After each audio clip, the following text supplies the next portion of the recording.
Welcome back to the Roll Plus Bond 5th anniversary charity stream. We are here for today, tomorrow, and overmorrow, a word which English desperately needs, to raise money for medical aid for Palestine. And in chat, you can use bot commands. It will give you all the links. We're also selling a shirt, which is raising funds for the National Network of Abortion Funds. And, if you have some loose money jiggling around or folding around, support people. Do the good shit. We believe it should go without saying that genocide is bad. It should be obvious. It should be self-evident. And apparently, for some people in power, that isn't as evident as you'd like. So, if you don't have loose money, you want to help, maybe, tell your local representative, tell your non-local representative. Shout at people. Let them know. Um, right. But, going from real world horrors, in this segment, we'll be dealing with fictional horrors. Because today we are playing Dread. Dread is a horror role playing game. It usually uses a Jenga tower. That is unfortunately a thing we can't actually do over the internet. So we're going to be using an approximation. And today's story is called Signs of Senatesh.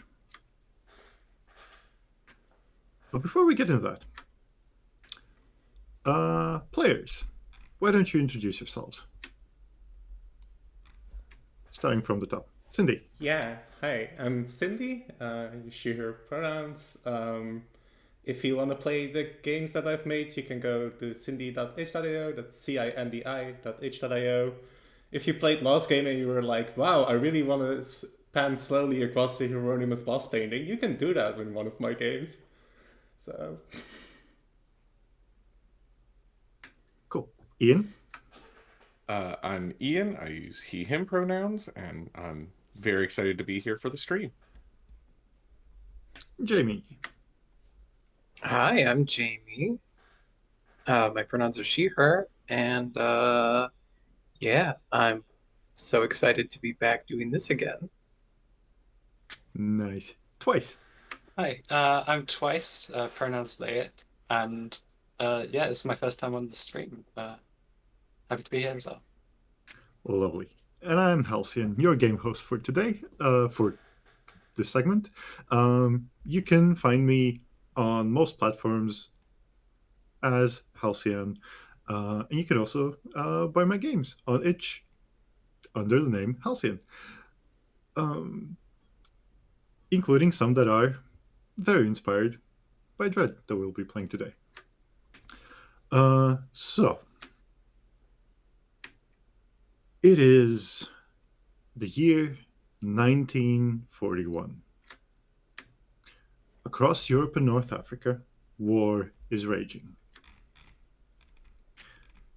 However, not everything is guns and bombs.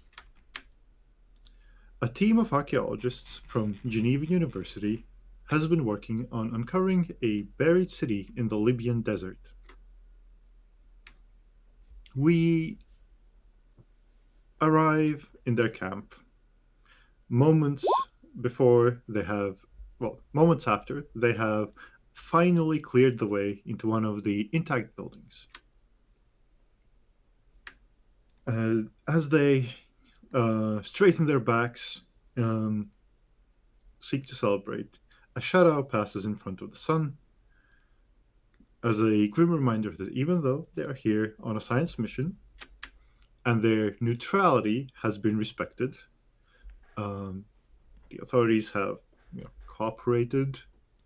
Both local powers and occupation powers have let them be mostly, the war is still very real and very present. They can see squadrons of planes occasionally, distant explosions, um, any time they have to go into town for supplies. There's tanks and troops, but that is a little a little ways away. Here we have a crew of 4 people from the university, as well as a handful of locals hired to help with the more menial tasks. Now, this discovery probably very, very important uh, very important to our archaeologist. So, archaeologist, where do you find yourself in this moment? Uh, Whenever a sound comes like booms across the horizon of planes or bombs, I wince heavily. I am quite hungover. Um, I have a sort of hand pressed against my head. This is a fairly average state for me. I know that my career is riding on this, of course, but we had a very spirited argument about the tilt down man. Uh, and just sort of yelling at people and then alternatively wincing about it.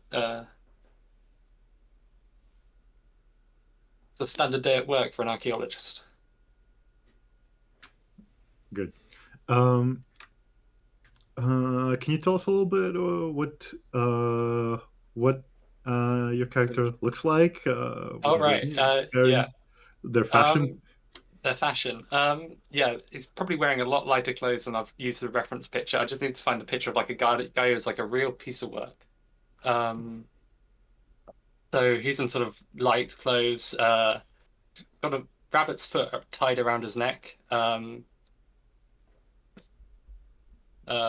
with a cane, just from his knees going. But yeah, sort of generally angry or sort of vaguely stressed. But at the same time, not stressed enough that he won't drink about it. Uh, stressed enough that he will drink about it. Either way, this is sort of yeah. It's his first major expedition, and he's feeling the pressure a little. Uh, Yelling at a couple people he shouldn't really be yelling at. Hmm. I imagine someone has, just cleared off some of the sand that was blocking the building's entrance, and Ah, instead of being "What a great moment! Hooray for us!" it's more like "Careful, careful with that lintel!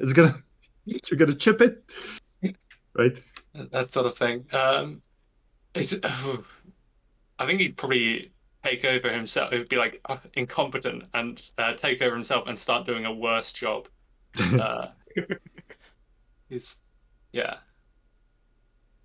miserable guy. But yeah, this is Morris Cowling Perkins.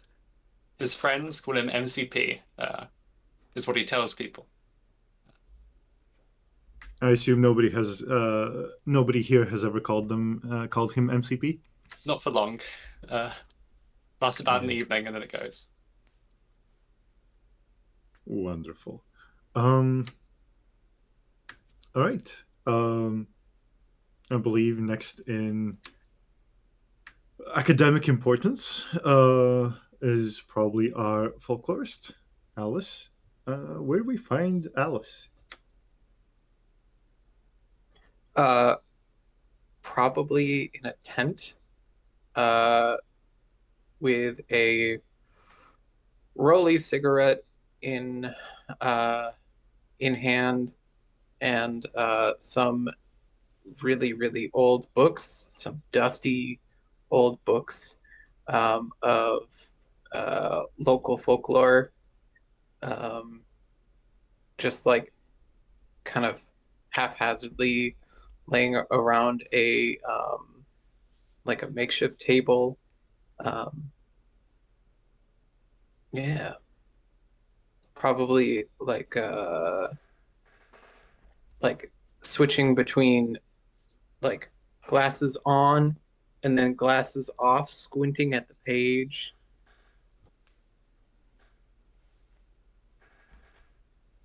Mm-hmm. Mm-hmm. Nice. Right.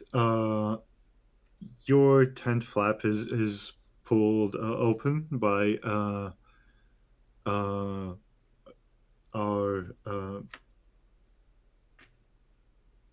I think it's one of the hired locals who just comes to bring the news. Uh, uh, Madam, it is open. Um, what do you do about it? I take a long stress drag on the cigarette and stand up, put out the cigarette on the corner of the table, being careful not to burn one of the books with it, and then uh, make my way towards the tent flap and say, "Show me." Right this way. And camera zooms away, and where do we find our linguist, Charlotte Beaufort? Beaufort? Before. Beaufort. Yeah. Like what is it? The Winstring thing? I don't know. Yeah, you see Charlotte is, I think, in her tent. I think big suitcase next to her. I think she has like one of those like long cigarettes, like, or like cigarettes in one of those holders that she's like smoking as she's going over some research notes, and yeah, I think that's where we find her. Hmm. I believe you hear the commotion of people excitedly, not quite yelling, but, loudly talking that something's going on. Nobody has come to tell you personally quite yet. Mhm. Do you go looking? I think Charlotte is just like at first kind of annoyed by the like shouting outside because it distracts her. I think after a moment like stands up and goes out to look what's going on. And conveniently, or actually, no, you told me. As you look out, you see, oh, yes, it appears we have a discovery, and you may try to start making your way over there. But now our camera pans over to Vernon McKay. Where do we find Vernon? Probably with the crew that just finished getting whatever needed to be cleared away to expose the entrance to the building or ruins that we are at. I was going to say I could have been the person who got yelled at and shooed away by Morris, but in keeping with the idea that Morris is a shithead, it may have been that Morris was quicker to do that to um, one of the local hired hands. I don't know. You can tell me twice. Yeah, I mean he is that brand of person. I don't yeah. Okay. Yeah, very much. But Vernon is in his mid-20s and sort of broad, muscly build. I think is helping to clear stuff away. We just saw that something. I think looking up into the sky to see what sort of aircraft maybe caused that shadow that we just had pass over us as we cleared this out. Mm-hmm. Very nice. And you gather around the entrance. It is for everyone. It is something. Well, maybe not for Vernon, because for the academics here, it is something that you've been looking for. in some way. Right? For Morris, it is there have been historical sources that either talk of a lost city or conspicuously avoid talking about a region, something about lost, something about forbidden. Um, it is your Troy, in some sense. Uh, for Alice, for there similar things, right? Um, Stories from disparate cultures, nearby, but also surprisingly distant ones, talk of a city in a desert, and sometimes those are just coincidences, but you believe there's a pattern that might be pointing here, um, and that might reveal something about cultural exchange, which might be very exciting. And as for Charlotte, you've uh, had a in some documents from the region, historical documents, you've noticed a few, in a similar way to the folklore, loan words that you would not expect. Right? How does a transcript of a Bedouin saying have a word that appears to be Chinese, localized, but of a Chinese origin? Maybe trade routes, maybe something else. It is exciting. And well, for Vernon, do you have academic aspirations? Do you have things that tie you here? Maybe you told me. I think this was a job that Vernon could get that put him close to where the fighting and the war was going on. He was very interested in seeing that, and uh, the being here in North Africa, getting to see all this stuff moving about. Like, he's doing his job and doing it well, but clearly everyone else is looking at these ruins. He's looking for airplanes or something like that. Mhm. That's the interesting part of being here. Mm-hmm. In which case, you also get your wish. Because as you're looking at the squadron that has just passed over you, it is a little high for you. You can't, at this distance, you can't well tell what side they're from. But then they take a curve and go for a dive.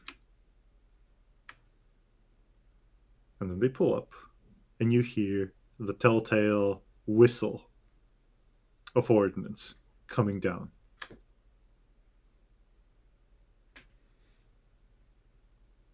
Maybe they misidentified your markings on the top of your tents. Maybe they decided it doesn't matter. Maybe they didn't want to go to their actual sortie and just wanted to drop their bombs, so it looks like they did it. Who knows? But before we get into that, since reacting to this is going to involve some rolls, some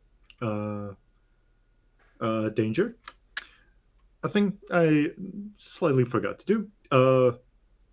Before we get to roll on this table, it needs to be seeded, which would be 3 rolls plus 3 rolls for every character that has already died. And for the audience, the way this works is we have a list of 20. We're going to be rolling a d20. Every time a result comes up, we record it. Whenever a number comes up for the 3rd time, whoever rolled that, well, they're dead. That's it. Game over. There's no coming back. Unless. But we'll talk about that later. For now, you just know rolling the 3rd of whatever number, bad for you. And we'll be marking that on the table here in the middle. But to make it a little spicy, a little dramatic, I'm going to roll 3 times before we get there. Go 3 in a row. Bam. What happens if your three first rolls are just the same? Does God die, or like? Well, then That I was the just last game, I think. reroll. Let me see. I'm going to use a. Right, so that's a 1, a 2, and a 14. You know, no doubles yet. Everything is pretty safe. So, Vernon, you have definitely noticed there's bombs coming for you. Everybody else might not yet be aware. What do you do? I will shout, "Everyone take cover," and grab whoever I am closest to, which is. It sounds like it's probably at least Morris. I don't know how close Alice and Charlotte have gotten. Um, to pull them into the relative protection of inside the entrance to these ruins that we've just opened up, rather than just being out in the open as bombs are coming down. Yeah, that does sound like a very reasonable idea because that is a massive, massive stone structure, which is, in addition, mostly covered by sand. So you're in a bit of a pit. It has good cover compared to your tents. Amazing cover. It's a bunker functionally, right? And yeah, I'm going to say that things are difficult. Different things are differently difficult for different people. And in this case, Vernon, a wannabe soldier and a pretty well built person, you can just do this. You don't roll. However, and I guess that also covers for Morris, Hey, because you get dragged along. he's doing as he has always done. Just getting by on the work of other people. Excellent. Charlotte and Alice, what do you do? I think Charlotte. Oh, I prob- Go ahead. I think Charlotte, I think knows what is going on and does also run for cover. I think not too distracted by everything else that's happening right now. Sure, Yeah. that is going to be a roll. Okay.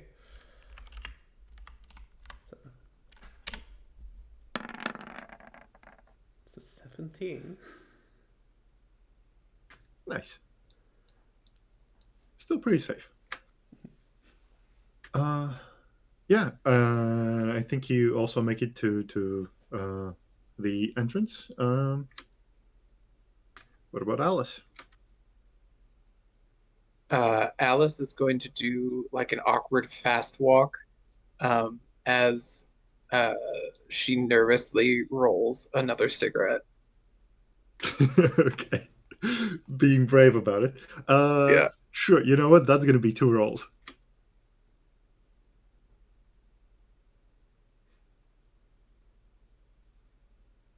Fingers crossed she doesn't get immediately bombed. 3 and 7. Okay.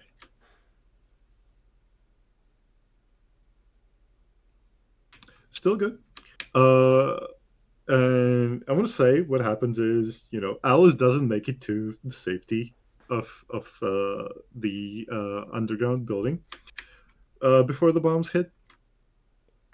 But I want to say she lucks out in the sense that where they land is far enough. Some of your tents get blown up, and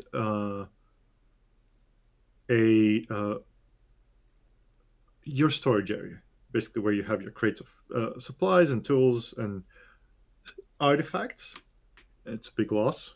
There's Damn it, there's that was a first edition. yeah, there's good stuff that has just been lost in that single explosion, right? And there's shards of wood flying, but you know, you wince, you crouch, you stumble, but you're unscathed for now.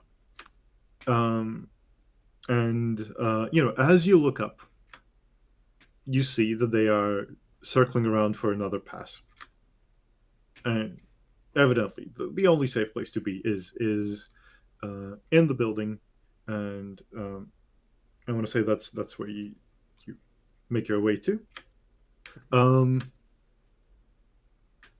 And but also at the same time, despite your shouting or whatever you say, the locals have taken cover somewhere else. Maybe they're just running. They don't want to be part of this. So a few are running. Some are probably hiding in or near the other ruins. There are options. And when your options are, do I bunker down with Morris Cowling Perkins or do I run for my life?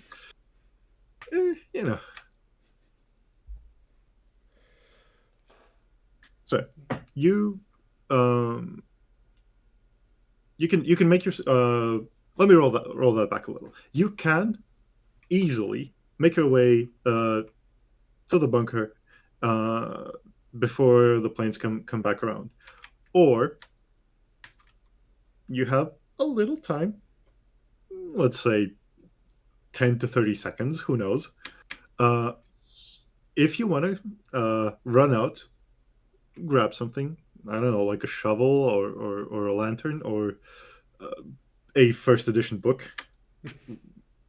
You have the chance for that. Would you like to? Morris is going to pat Vernon twice on the arm and say, Go fetch us a lantern. He's staying in it.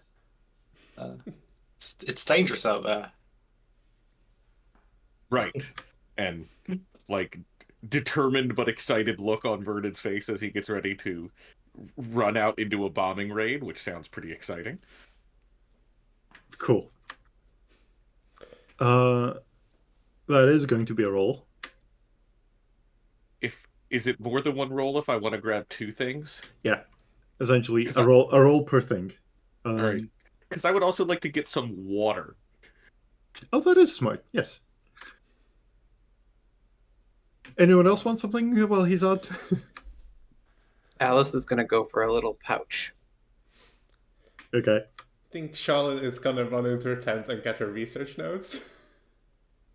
Okay, yeah, good. Wonderful. So, 2 rolls for Vernon, 1 for Alice, 1 for Charlotte. Start with Vernon.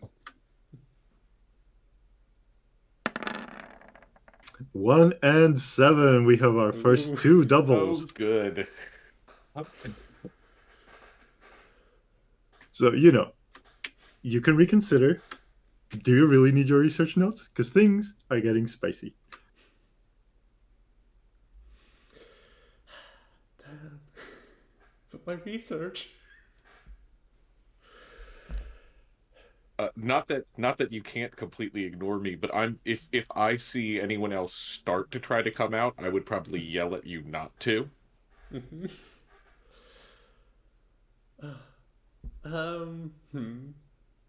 Is Charlotte gonna risk this? I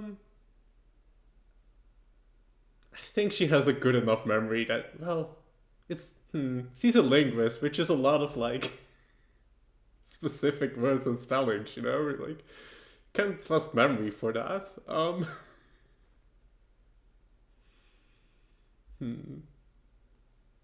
I think she wants out. Okay.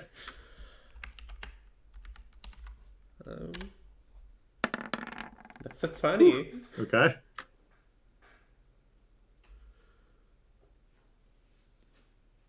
Yeah, safe as houses. Yeah.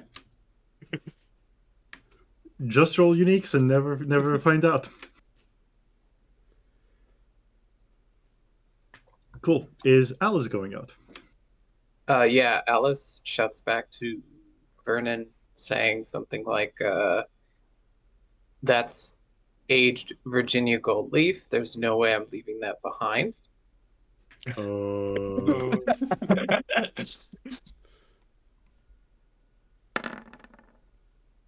whew.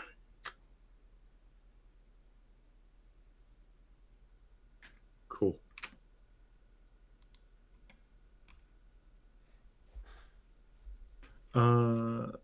Right. So you manage to scamper across the sands as the planes pull a larger circle than you thought. Maybe they're, talking on the radio, just reconsidering and making sure. But they do come back. By the time you hear the well, that was a bad idea because whistling scares my cat. Oh. One of them just woke up a little. So, anyways, you hear the telltale whistle. By the time you hear that, you're already back in the pit before the entrance, and you know, I just by the order we did these things, it's probably Vernon at the door and just like, come on, come on, come on, come on, ushering everyone in, and just in time because these bombs fall a lot closer. Whoever is last through the door gets blasted through the door by the shockwave, and then followed up by essentially a wave of sand. Right. And it takes you a while, a moment to get your bearings, check for immediate injuries. Is everyone alive? Nothing broken. You get your lantern lit, and well, the door's been thoroughly buried again. You try to dig a little, and every bit of sand you remove is just more drifts in. So, in an immediate sense, it does not look like you're going back out that way. However, as you pass the light around, you find yourselves in a wide but low room with pillars. The walls are monolithic stone, carved and painted with ancient sigils and pictures. Outside, you hear the muffled thud of explosions. They're coming in for a third pass. Sand has blocked the entrance, and more is flowing in. Not quickly, but it is still coming in. There are a few niches in the walls, some ancient pottery, and yeah. Tell me, how do you feel? What do you do? What do you say? Like, quietly at first, but loudly just says thrilling again and again. He's he's like, okay, I'm in an adventure book now. Uh, let's go. Uh, Sort of vague, almost non-comprehension, but like trying to cover up for it in terms of like some of this stuff doesn't sound particularly recognizable, I imagine, considering uh what the topic of this thing is where everything becomes horrifying eventually.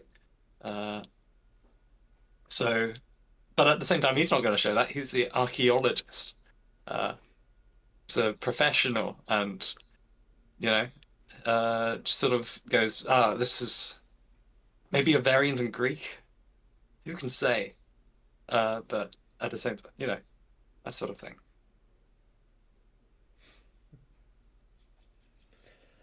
Um,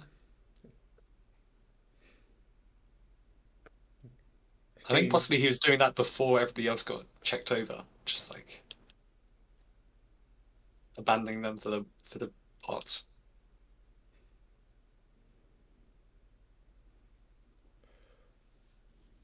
Yeah, sorry, I'm done. Okay. What's the lighting like in here? You have your one electric lantern, and if one of you wants to say you also have like a pocket flashlight, that is fine. But essentially, you have one or two light sources on you. There's no natural lighting.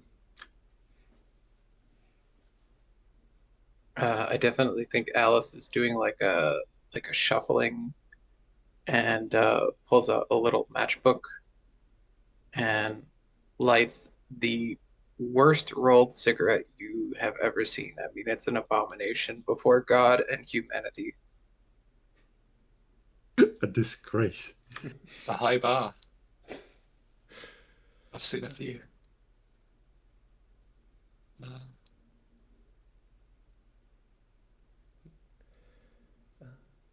Everyone else? I think Charlotte is just like. I think when the thrilling, when like Morris is like saying thrilling, I think she just mutters to herself like fool. And I think like when when he mentions like the words on the faces, I think Charlotte comes over and like tries to identify like what language it is, if she can read it, that sort of thing. Yeah, actually. Right, I'm gonna give you the immediate obvious stuff, Okay. and you can roll for a more in-depth reading if you want. Okay. So the obvious stuff is that you look at a one-way vase. It has traditional sort of Egyptian hieroglyphic writing. Right, and then okay, cool. You probably also communicate roughly as much, but then you're like, oh yeah, this one checks out. And then you walk over to the next niche, and it is a vase sort of made in the same style and decorated in the same style, but it has Coptic on it. Okay. Okay, interesting. And with a quick survey, you notice that there's sort of a few. Wait, Coptic, ancient Egyptian. Whatever. I might be messing up with things. It doesn't matter that much. What you notice is that there's inscriptions in what appear to be, the several languages from around the region. But also at the same time, the sort of the style of the vases, it's not like, oh, they have Greek black figure pottery with Greek writing. They have this one style of pottery with writing in several languages from the region. Okay. Yeah. Yeah, I do think like Charlotte, like, says that to the rest of the group also is like, that's, strange. And I think tries to do a more in-depth reading of it. Like, what do they say, Okay, give me a roll. Yeah. Oh, no. Okay. Oh. Okay. In the interest of dramatic pacing, let's just ignore this one. Okay.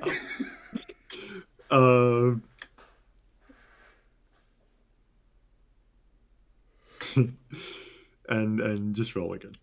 Okay. I want tension to rise. I don't want it to rise too quickly. Okay. Right? 2. Okay. We'll keep this one. This is a story we're telling together. The dice tell us, they guide us, but they don't control us. You read a pot so well, you just immediately exploded. It was horrifying. Yeah. Yeah. So I'm gonna give you a few things. Thing number one is you're like, okay, so let's see, you're flipping through your language catalog and like, okay, let's go with this what appears to be ancient Egyptian, right? And you're like, okay, so you're trying to figure out, is this still pictographic? Is this already phonetic? And you're like, okay, it doesn't make as a pictographic. Okay, it's probably okay. Looking at this as a phonetic, looking as a phonetic, you put together, and at first it seems like nonsense. Initially, it seems like just gibberish. But then you're thinking about it. You look at it; it doesn't make sense, and you mutter to yourself. You sound it out, and the sound getting to your ears is the thing that tips you off. Wait. This, what I'm reading here, is um, Assyrian, but written by an Egyptian. Right. This is one language transcribed by someone who writes in a different language. And so you're like, okay, we pull back. You get out your journal or notebook, something, and just write down the phonetics, try to convert that into words, and you do this for some other parts, and yeah, there's a bit of, some are the languages that they appear to be. Some are we didn't have anyone who can write that language, so somebody else wrote the things, that kind of approach. And you notice a similar thing happening on the inscriptions on the walls, but the whole central theme that comes through is something along the lines of, we gathered all the peoples here to achieve something great. Something along the lines of, we sent out the call, we sent word to every corner of the world, of the universe. Other different people describe that differently, and it is there's a clear through line of, we brought everyone together to make something, to do something important. And there is a little bit of there's a bit of absence of what that important thing is. A lot of it is just, we succeeded in the bringing together, right? Yeah. I think like Charlotte probably like shares her findings like excitedly with the group. Like, Yeah, this is kind of the holy grail. As it goes. It's I think- like, No, go ahead. I mean, I think it's just like, we're gonna be rich. We're gonna be. This is the biggest discovery possibly ever. Yeah, fuck Rosetta Stone. This. Yeah. yeah. I think Charlotte rolls her eyes a bit at that and is just like, forget about the money. The academic recognition we receive for this is going to be immense. It's going to blow the whole field of linguistics open.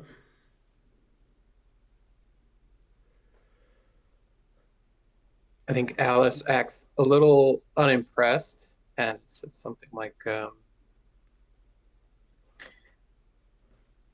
"It's not that special. The reason that these exist is because people share stories. It's not like humanity all has the same stories. They just share stories and pass them along like a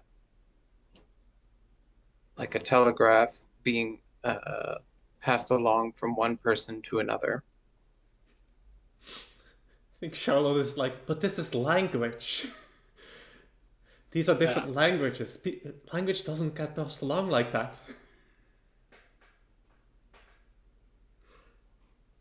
Well, I'm happy you're happy.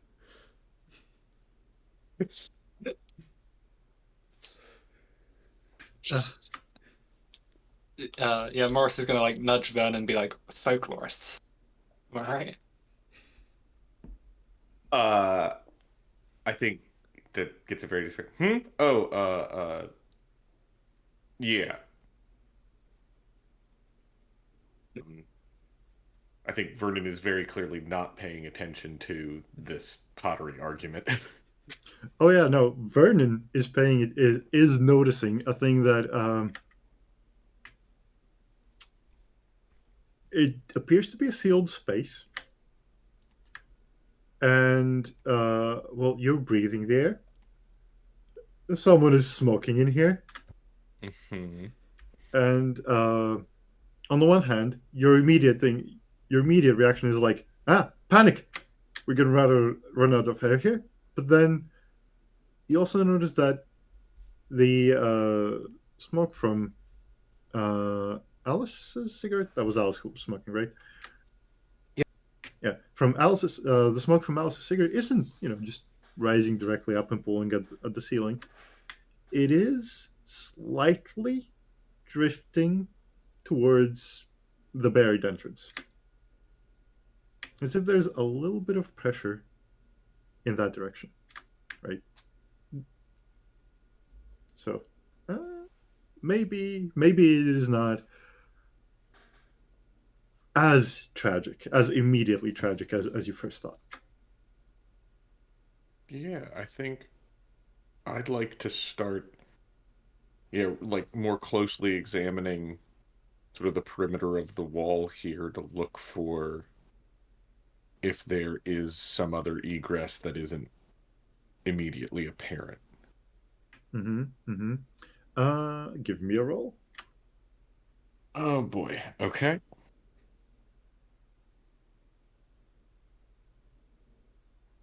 I think Morris is probably enthusiastically following you. Just sort of like, I knew you would find an interest in this. Is there a bit of a protege relationship there? No. I mean, Morris would like there to be one, but 13. Safe. Okay.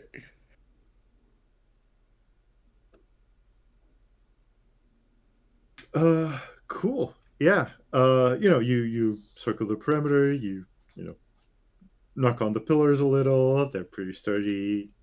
Tap on the walls, you don't hear any sort of immediate cavities behind anything, except on the far wall, the one that is directly facing the entrance. And I think maybe there's sort of in the process, you check the side walls, you maybe stand between the pillars, you look at the entrance that's been buried, you turn around, and for a moment,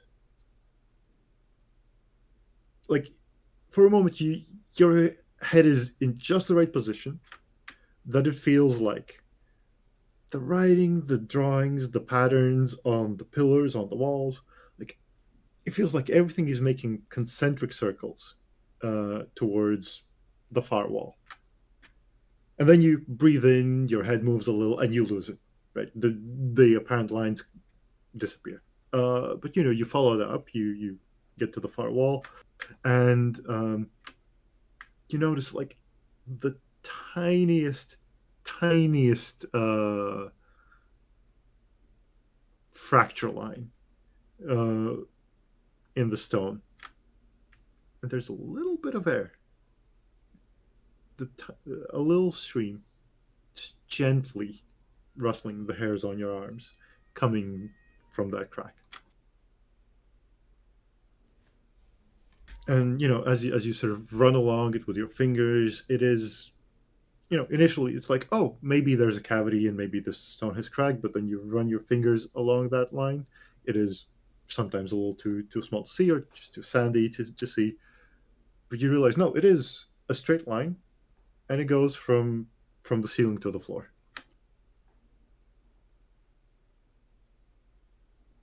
Okay. Hey, everyone. I think there might be some sort of way through over here. Is it reasonable that I have like a pocket knife, do you think? Sure, Vernon sounds like a guy who'd have a pocket knife. Okay. Then I think I wanna take that out and start trying to like work the blade into the crack here. You said there were parts of it where it seems like maybe it's filled up with sand or Yeah, dust or yeah. something, and try to work that out as well. Try to clear up the crack. Sure, yeah, you can just do that. And it's sort of you scratch out a little bit of the sand of the dust, and in some places that just opens up a little bit of the airflow, and it what was I gonna say? But yeah, you clear it out, and it becomes much clearer to the eye that yes, this isn't a crack. This is a seam. This is a place where um, stones come together, and as you're sort of wriggling around, you're not entirely sure. But for a moment, it feels like maybe parts of the stone actually move. It is a little unclear. It is, of course, heavy stone. So Right.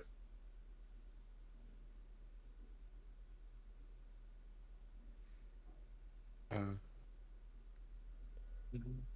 I don't know. Can Ross, any? Sorry. no, I mean, it would say, well, what are we waiting for? Let's get pushing. And then he stands back.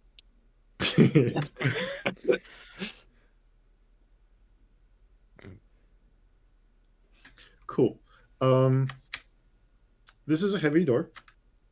It is a door. It will open if pushed hard enough, but it is also heavy and stone. So I'm going to say this is a 3-roll obstacle, and Vernon can take one of those rolls just by being the big strong guy. So if Vernon rolls for 1, that counts as 2, but you need a 3 total. So, if anyone wants to help along, or just take some of the risk, how do you divide these? Alice will help roll, or help push, or pull, whichever it is. Unfortunately, the people from 12,000 BC did not write push-pull instructions on their doors. Oh darn!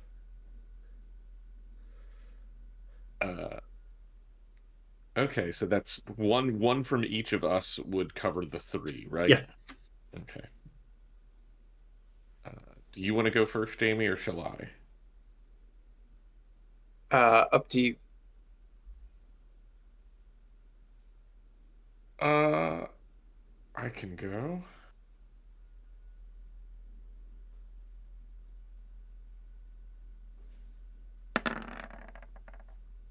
Five. Safe. Okay.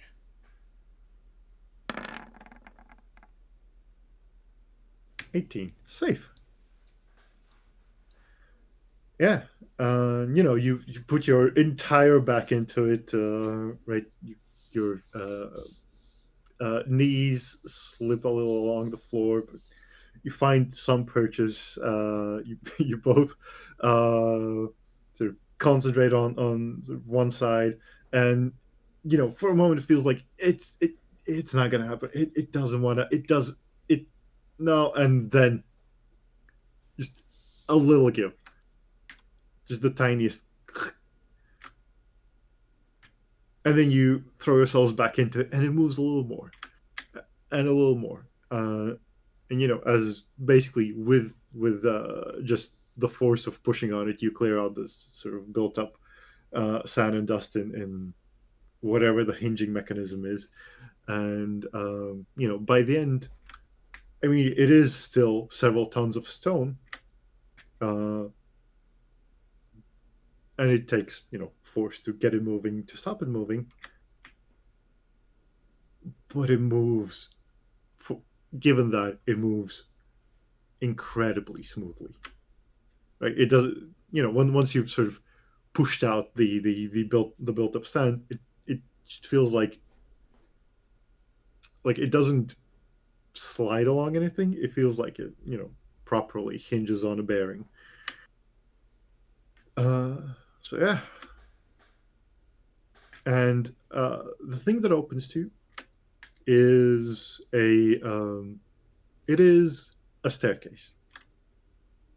It leads down somewhere deeper into the complex, and all of you feel it is a little tiniest breeze coming up from there, and it is also uh, a little bit of moisture in that, which promising in more ways than one.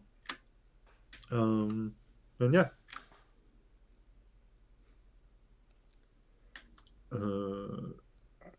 you have I mean, prospects. Mor- Yes, go. yeah, I think unless stopped, Morris will take the lead.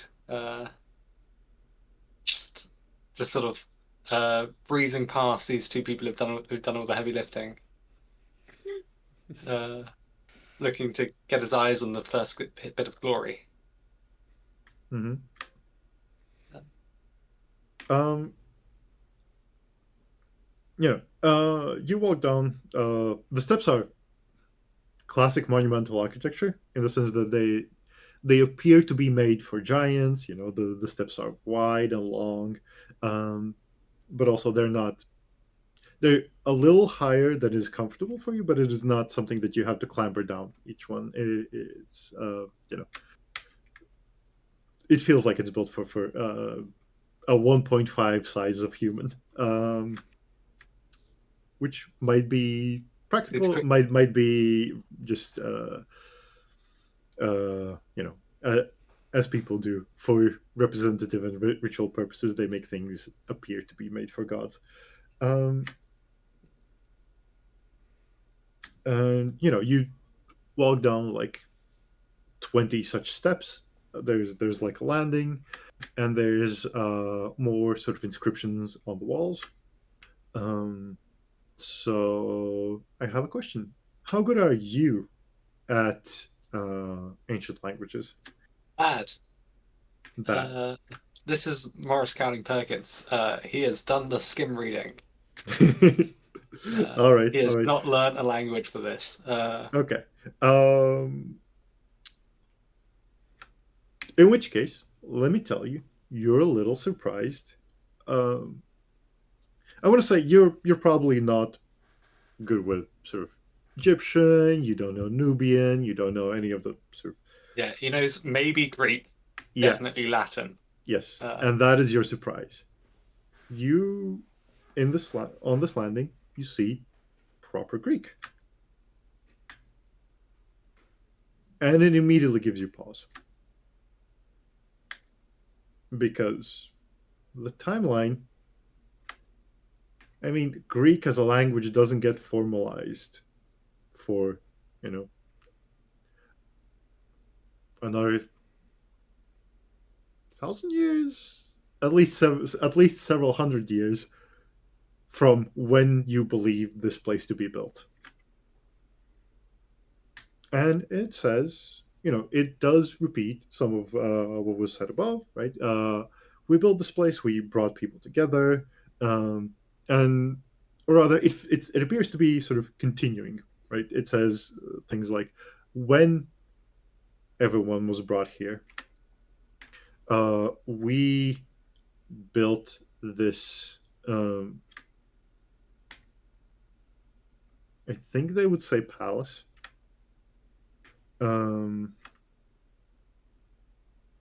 Yeah, I think it says palace at this point. And you know, and there's a definite sense that okay, this is, if you continue down, it is going to be an ongoing sort of message, right? Starts up above, and then it continues as you go along, which I don't know, sounds like in some ways typical pilgrimage, right? Yeah. The journey is the point. But yeah, I think he's going to say astounding. We are clearly not the first to have unearthed this. Look at this Greek graffiti, and then potentially.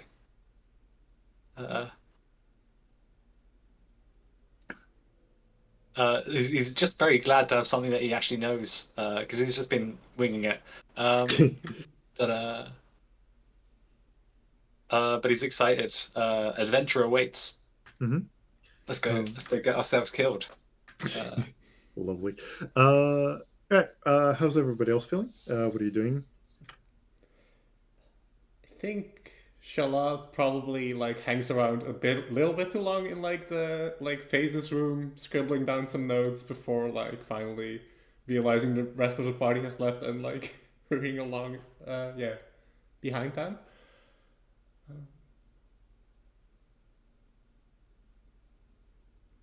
I think if Charlotte is lingering, Vernon's trying to remain sort of as best as he can, like a midpoint where he's keeping everyone in sight just to keep track of the group. Yeah. Cool. And Alice? Alice is probably following relatively close behind Morris. More just to stay with the group rather than actually knowing much about what is going on. Probably like just looking around, taking in like, okay, we're going down. This does not seem like we're getting out. Mm-hmm. Wonderful. And on that note, keep that thought, right? Keep that thought in your mind. I think we should. I'm going to take a 5-minute break. Specifically, yeah, we meet back here at 10 past. But before we do that, let me just get us onto the next chapter.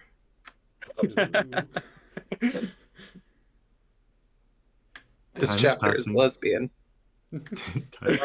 Time is passing. The sun is setting. The desert is turning lesbian. And yeah, see you all back.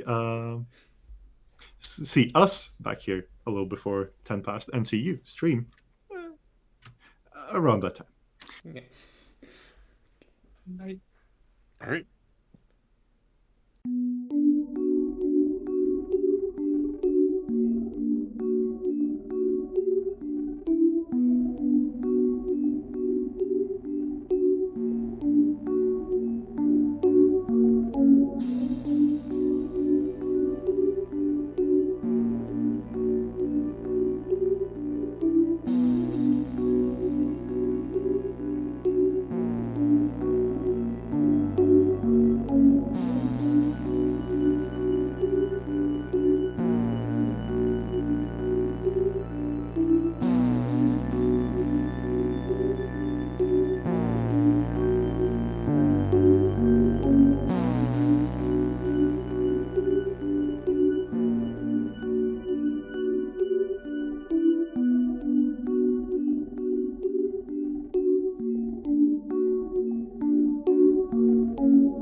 And we're back once again with the Renegade Master. Uh, so, when we last left our crew of intrepid explorers, well, we're maybe slightly trepid. They were heading down into the depths of a complex. And yeah, I think we can just skip over. We'll see how that goes. In the front, leading everyone forward is archaeologist Morris Colin Perkins, very excited. As you head down the next flight of stairs, and I think it's doing sort of the thing where it goes down, the landing, then it turns around, goes backwards the other way, still going down, right? It's doing a little bit of a spiral. It's not a straight sort of diagonal. Except the next one is longer.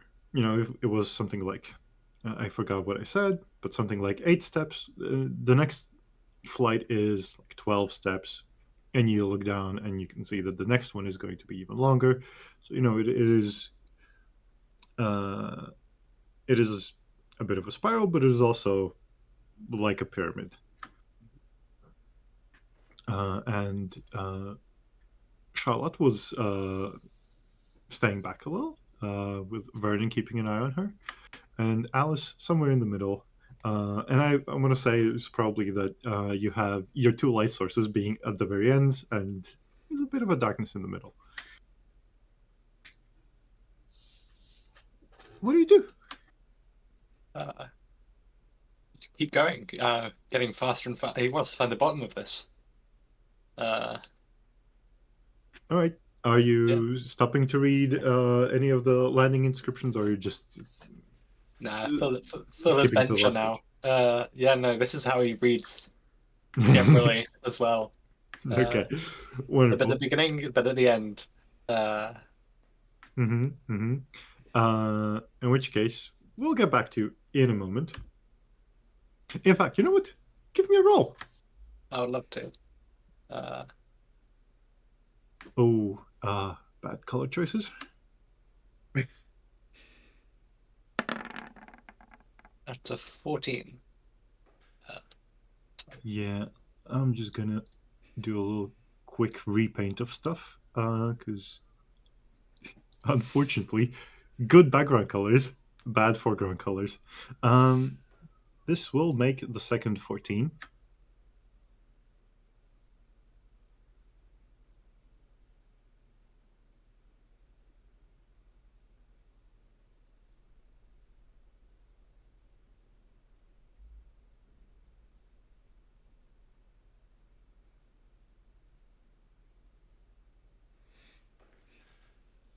Right.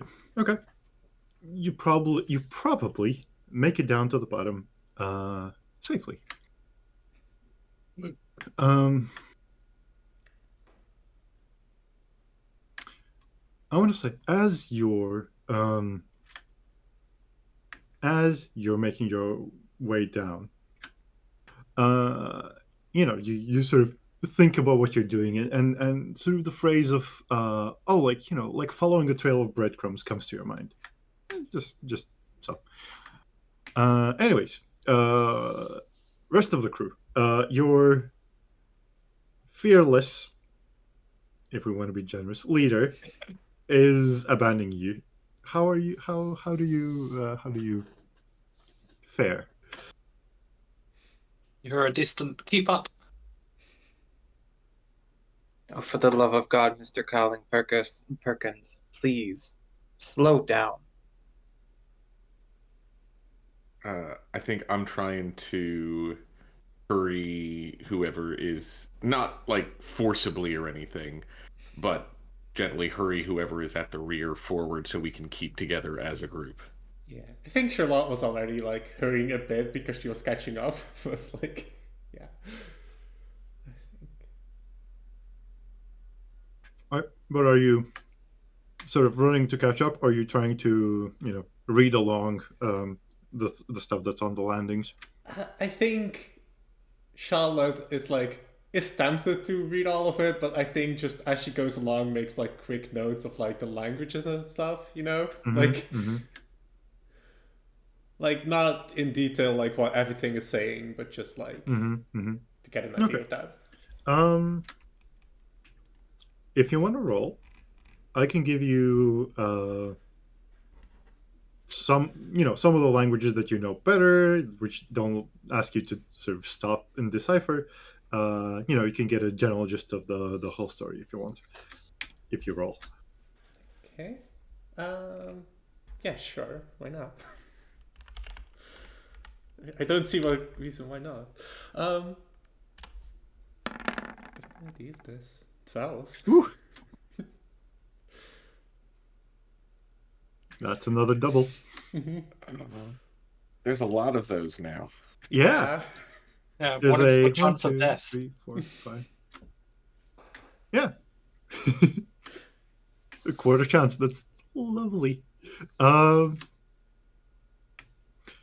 So, it is a lot of very diagonal reading, very skim reading, but you pick up on sort of a few key things, right? It is people came together to perform a big project, and there's a little nuances in the things that the different languages say. For example, the Greeks said we built a palace. There's what's a language you're really good at that wouldn't take you time? God, This is the part where the character and me don't really intersect because I don't know all about ancient Yeah, sure. languages. What would Charlotte know that doesn't Yeah. take effort, right? I think it's like, well, obviously French, but I think just in general, like Egyptian probably is pretty versed in. I think like Hebrew and stuff, probably also Arabic. Yeah. Um, Don't think there's Arabic quite here yet, but no, actually that does make some sense. So yeah, it's sort of I don't know the specific history well enough, but sort of early forms of Arabic are here, and there's the Arabs say that we built a garden. The Egyptians say we built like a I don't know what the idiom they would have for, but a sort of like a promised land, like a paradise. But they wouldn't have those terms, right? They would have different terms for that. But something like a land of joy. And there's in a sense where you see and some other bits from other languages where there's a bridge between these. Like we built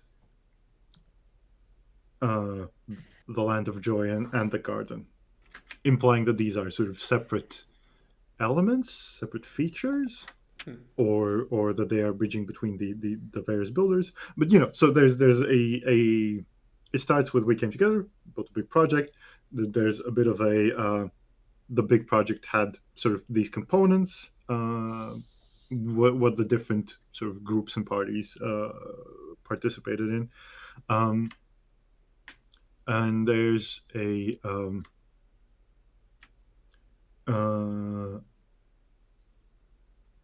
lower down. There's an implication of and we gifted the place to and there's various honorifics, Lord and Master and the Mighty, and the spelling changes from language to language, but it appears that this was a place for someone or something named Sen Atesh. And I think the first language that it appears in is hieroglyphics, and you're like, okay, sure, and then you can piece together that it is referring to the same thing in others, and it is what, like, we built this for Sen Atesh, we gifted it to Sen Atesh, we invited Sen Atesh, and there's we something near the very bottom that says Sen Atesh must appreciate, must enjoy, must value, something along those lines. It's in a language that's not your favorite, and also a little unclear through the specifics of translation as it goes. But it is important that Sen Atesh likes it, probably, and there's sort of the clause structure feels like there's a missing else, and that is it is the story, that is the instructions. And I think a slightly surprising thing, you're already you've gone through the process. Wait, Greeks? What are Greeks doing here? The timeline. What is going on? And I think at the very bottom, when you reach when you reach MCP, there's like a charcoal graffiti on the wall, and I think the walls are sort of like light grayish stone. There's a charcoal graffiti on the wall in clear classic Latin, which is basically those who enter will never leave, which in some ways reads like a classic tomb warning, right? You'll be cursed till the 7th generation, you will die, whatever. But two things. Latin was not among the languages that were sort of chiseled into the stone anywhere, or painted on anything. This is a fresher graffito, but in some way it is in line with what everything else was saying. Except this is the only thing that is a warning to somebody who might try to come here and visit. Nothing else has been like, do not enter, do not come here, right? This is the only thing. Okay. Yeah, I think as Shala is uncovering all of this while also being hurried down the stairs, I think she's kind of just rambling, thinking aloud about this to probably Vernon, who's trying to hurry her along. Who's Seni Tesh? I don't know. It's a name they keep mentioning. Is that something I might recognize from folklore somewhere? Give me a roll.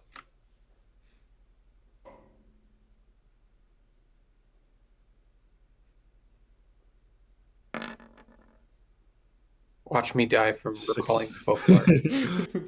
That's a 6. 6 is fine. It takes you a moment, right? You're like, Senator, never heard of that. And then you sort of, hold on. Okay, so, if we filter through a bit of linguistic drift and maybe, euphemisms and stuff, you're like, okay, some bells start ringing, right? You put together like, oh wait, there's an Etruscan tale, transcribed by Roman historians. The first two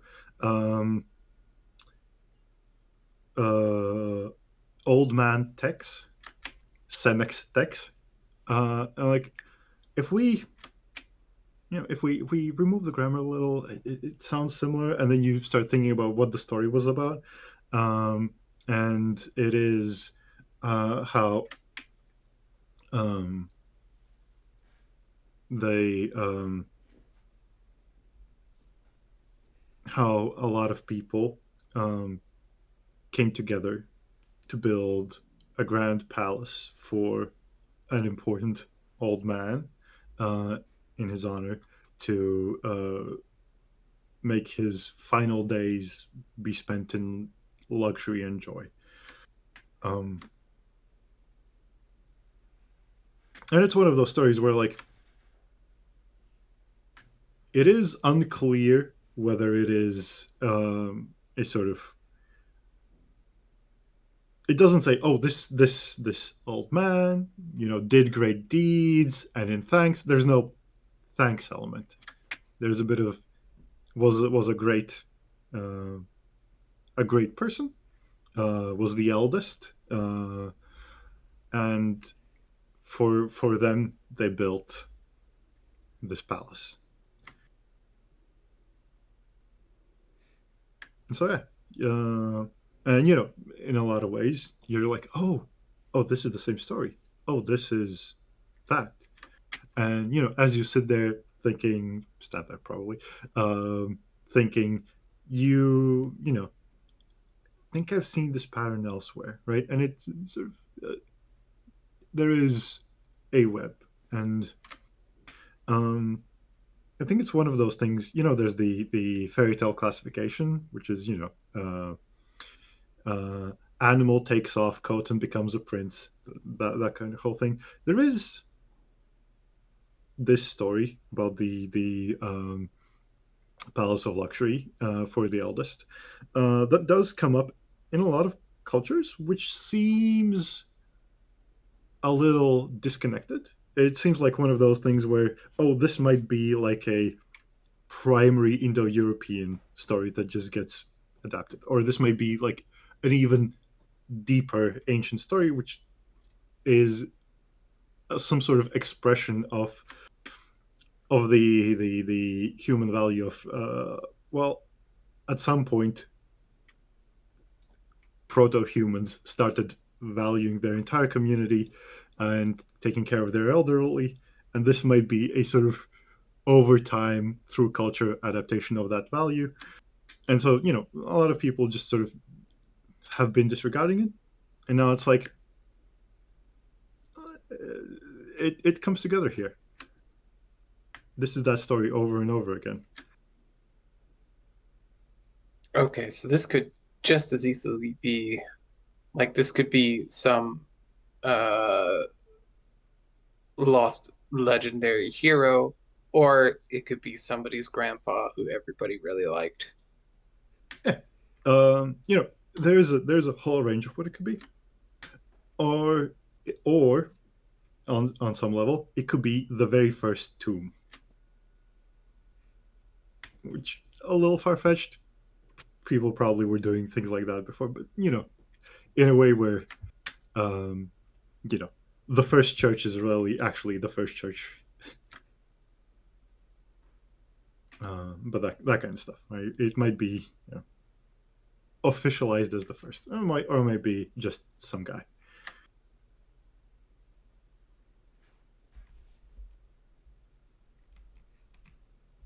But yeah, this is Revelations on the way down. You've reached a bottom, right? The stairs end, the floor levels out, and one thing is that it started above with a very sort of smooth finish, right? The steps, the walls, finally worked. Somewhere along the middle, they became rougher worked, as if in a hurry, maybe. But down here, they are once again mastercrafted, artisanal steps. And they're not smooth, they are engraved with very small, very fine swirling patterns.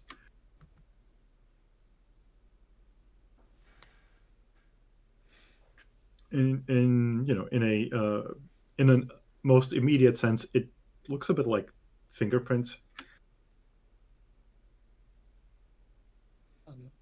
Then, Morris, I guess maybe takes a note to chisel off the front of the steps for comparison.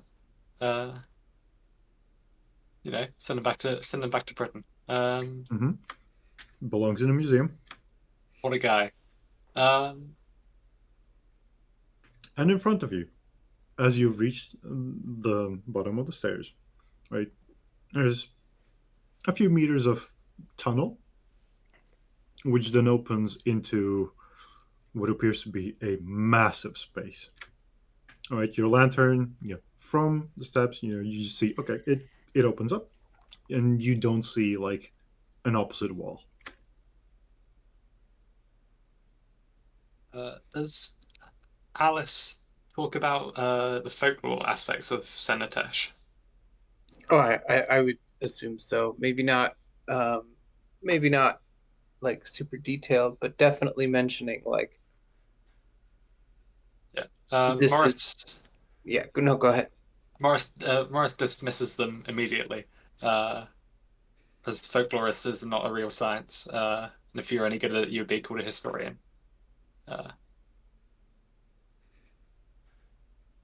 Just like he's the worst. I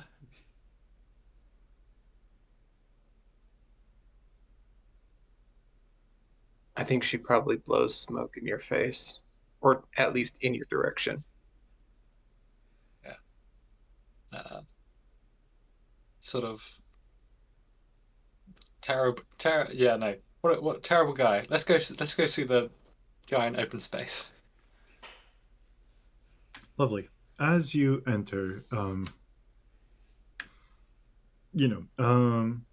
it's gonna take you a moment to sort of map the thing as it is, but on first, right?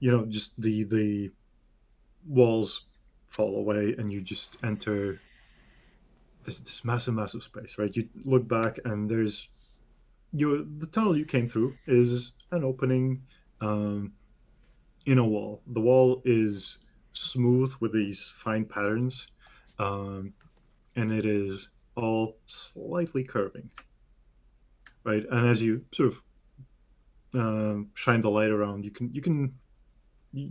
it seems like you are in a dome, because it curves in all directions, but also the floor seems to be just slightly sloping as well.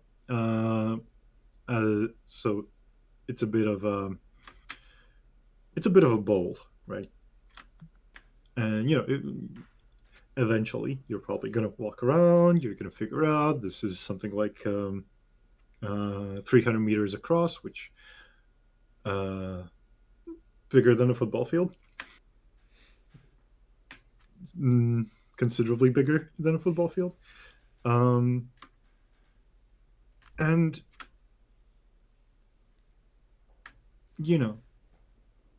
if you do some rough estimates, it feels like this should have been the top of this should have been poking out from the desert sands. You don't think you went that far down for a space this big to be covered and unrevealed. But who knows? Maybe directions and distance is difficult underground, right? It's probably fine. Were there any like rises or hills nearby to the dig site? Not significant. There's nearby sort of rocky outcrops which you use to sort of find the position. There's mountains a bit further, but sort of in the immediate area, it's nothing significant, right?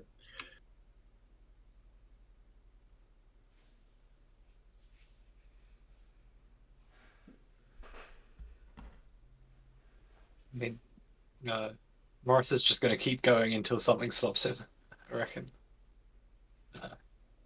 Cool. Let's find out what that is.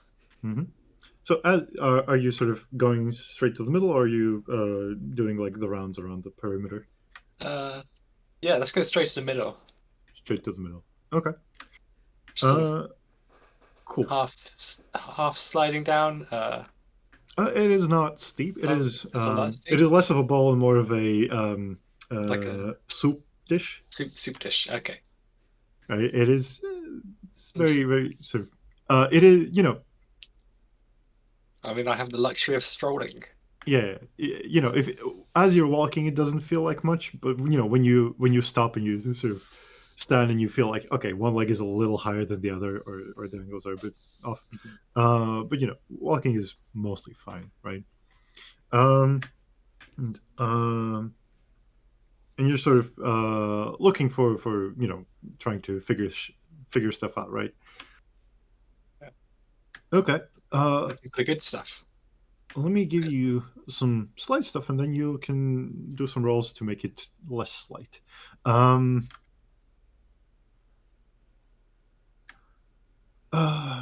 This one's nice. Okay, so you find an area which feels like the middle, right?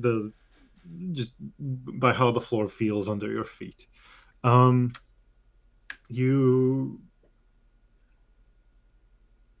going to give you 3 things that you sort of catch at some point.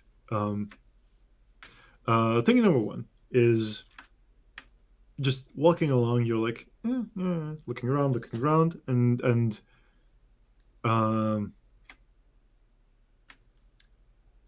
then there's something on your face. It's you know how when you walk through a forest, you sometimes walk into a spider's web. Yeah. And probably usually not the big ones, just something smaller, and it feels like there's like a single sort of strand of spider web somewhere on your face. And well, spiders happen, I guess. But so that's one thing you notice. And 10 steps later, wait, this has all been very dead and nothing.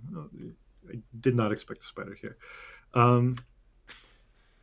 The other thing, you notice there's it feels like the small fine patterns that are also covering the entire floor. It feels like they are forming a sort of larger pattern, which may or may not have something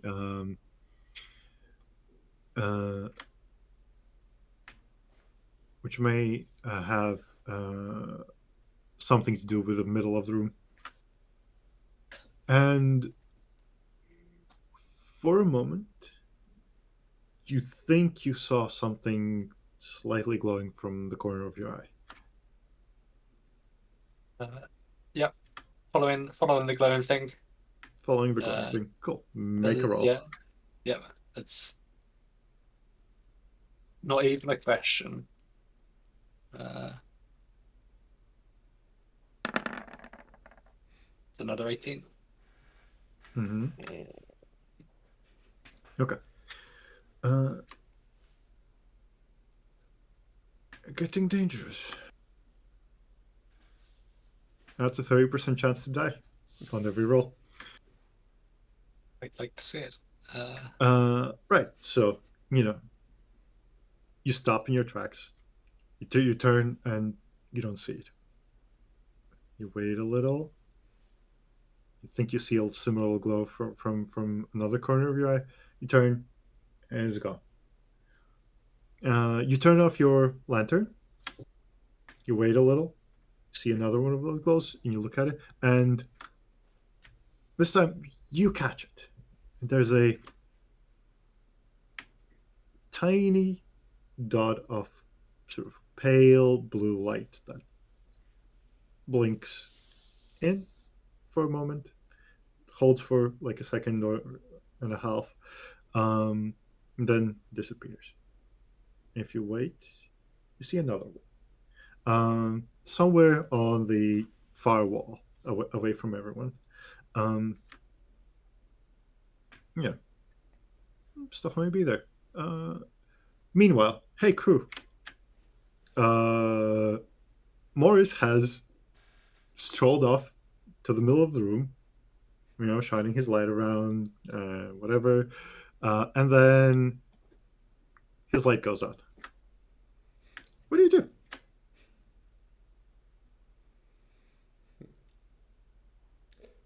I mean, immediately before that, you did just see me spinning around like an idiot. And then you turned out your light. Yeah. I think Charlotte's just like, what's he doing? I forget, is Morris technically a doctor or Yeah, I think so, yeah. It took him a couple tries. His first thesis was not that successful. But Dr. Perkins, is something wrong with the light? the light's fine. And it's Dr. Cowling Perkins. And yeah. I mean, if there's no reason for me to turn the light, not to turn the light back on, I would do so. I want to say that you can't catch those glowing spots with the lights on. Yeah. At least from this point, they are just too pale, and your light drowns out whatever you would see. Then I'm just gonna call back. I think I see something on the far wall. Cool. Meanwhile, The light would probably help with that. You'd think so. And then I'd just keep walking. okay. Alice, Charlotte. Well, No, go ahead. Oh no, you go ahead. Okay. Um, so I think once once Morris's light goes out, uh, there's um, there's a flash of a match and then a glowing orange ember as Alice lights another cigarette. And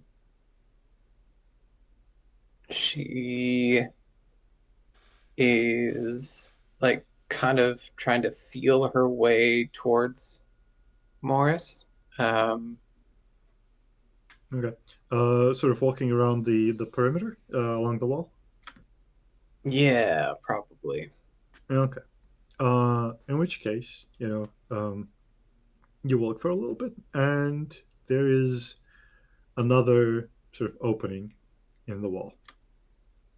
Um, it has a door. Um, the door is ajar, right? It is not sort of sealed and locked. It is easily openable. And by the light of your match, or you can look into it, and it is. It looks like grave goods, right? There's some little sort of chests of coins and what looks to have been incense. But that's more judging by the container, not by the contents. The contents are uh, long desiccated and swept away. But there's it looks like a sort of, I don't know, a few meters to a side, like a storage room for grave goods. And there seems to be another door on the firewall initially. And then you look a little closer. Oh no, wait, that's just painted there. But it looks very realistic initially. So good artistry, I guess. If you want to get an insight about this, you can always roll. This is and this is a standing offer for everyone. If you want to search your collected knowledge, if you want to check the vibes, if you want to get some kind of insight about something you're seeing, you're open to rolling. Because we are transitioning into a little more of a mythic space.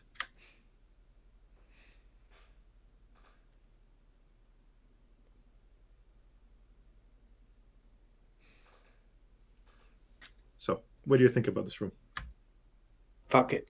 Let's see what I can find out. Because I think Alice really does want to get out of here. I think everything about this makes her uncomfortable. And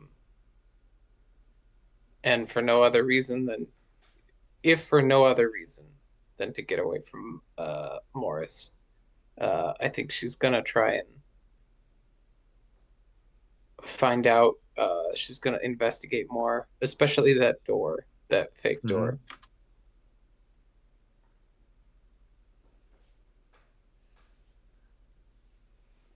Like, okay, so roll. Yeah. Watch me get killed by a fake door.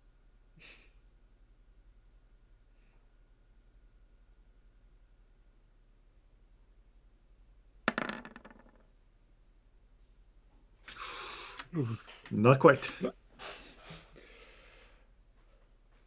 Up to 35%. So, I'm gonna give you a few things. You walk up to the door, and this is clearly painted stone. But if you don't look straight at it, right? If you look away and just see it from the corner, it appears like it's wooden. It appears like it has, I forgot the word. It appears like it has structure. It appears like it has depth instead of being just painted on. And there is a functional keyhole on it, an actual hole in the wall where the keyhole would be. So, who knows? But also something else catches your eye.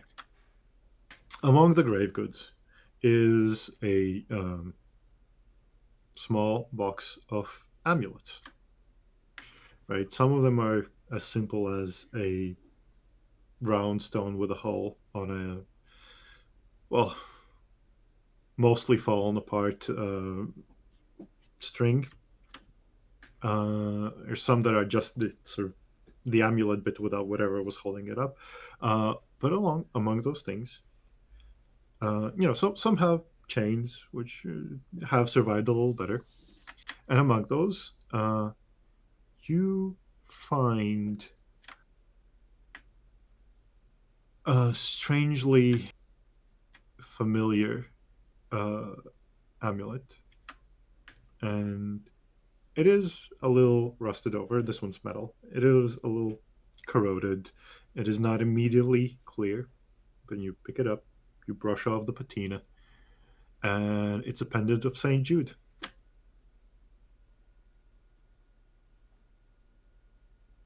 What the actual fuck? I don't know if there's an echo in here, but that's definitely what I say. Probably too loud.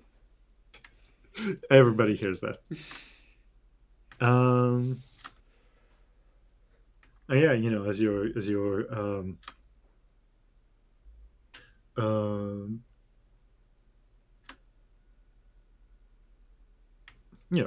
looking at it, right, it is unsettling, and a bit of your red hair falls in front of your eyes, and you just stroke it back. But yeah, it's one of those you don't think this should be here. Hey everyone, there's a loud what the actual fuck. Ms. Traeger, is everything all right?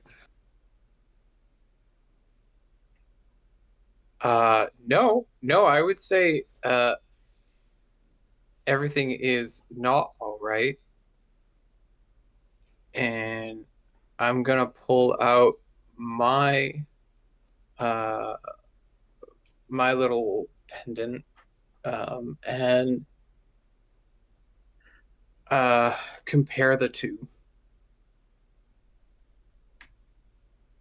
The make is clearly different. Right? Different materials, different tools, but the design is basically the same. It is the same tradition of representing things.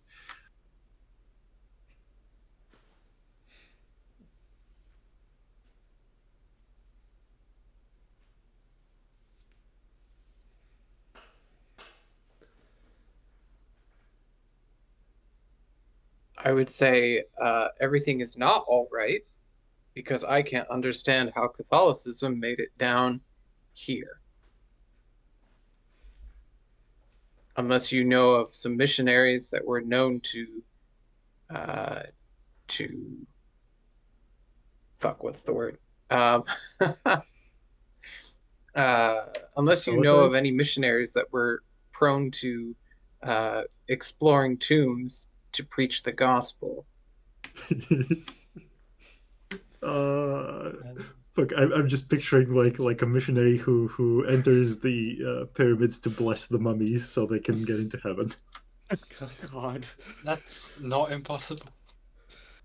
It's definitely. I think Morris just sort of flatly just goes folklorists and then keeps heading towards the blue dots on the wall. I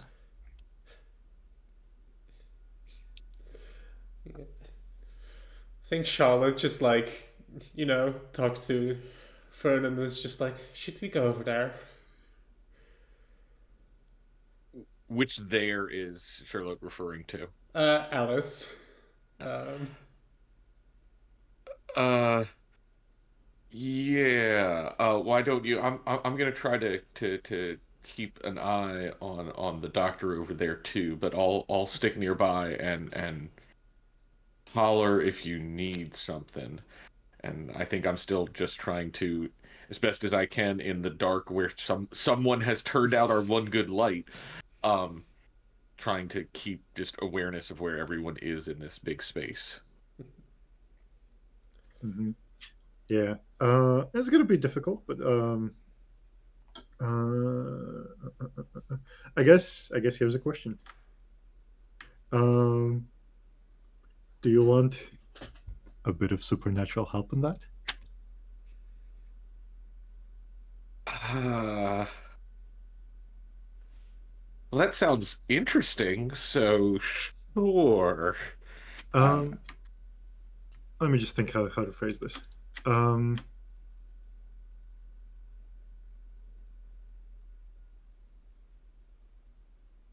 uh, right, right. Here's how it goes.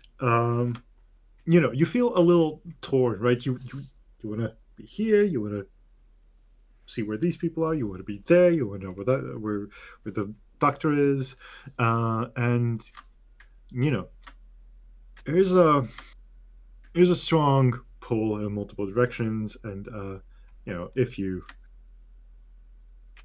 sit in that feeling a little, please roll. okay.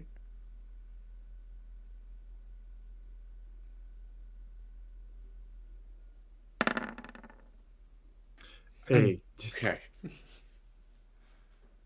That's pretty safe. You sit in that feeling for a little, and you're like, take a few steps, turn around a little, and try to figure out where is the best sort of middle point to find yourself, and then, um, uh, for a moment, it's a little stressful. You feel like a little hot, um, and then you realize that it is not a sort of general, oh, I'm stressed and my temperature has risen a little. It is localized. And it is on your burn scars. You feel sort of 3 hot points. And they're just not just like, like something warm has touched you there. It is like when okay, it doesn't always work like that. It's pulsing a little, and you feel a little weird. You turn around a little, and the location of these sort of shifts around. And you turn a little, and well, maybe that's just you imagining, and maybe that's just you projecting your need to keep track of everyone and imagining things a little. But you swear you think that you are a compass for everyone else. It's a little uncomfortable because the more you focus on it, the more it doesn't feel warm. It feels like burning. Great. But follow the burn and you'll probably get to a person. It's something. Okay. And yeah, I think I'll tell because Charlotte, you were gonna head towards the room where Alice is, right? yeah. I think I'll say all right, I'm gonna go check on the doctor. Don't you and Ms. Traeger go leave go any further on. All right. Sure. Good luck with that. Referring to the Yeah. Corey Parkins bit.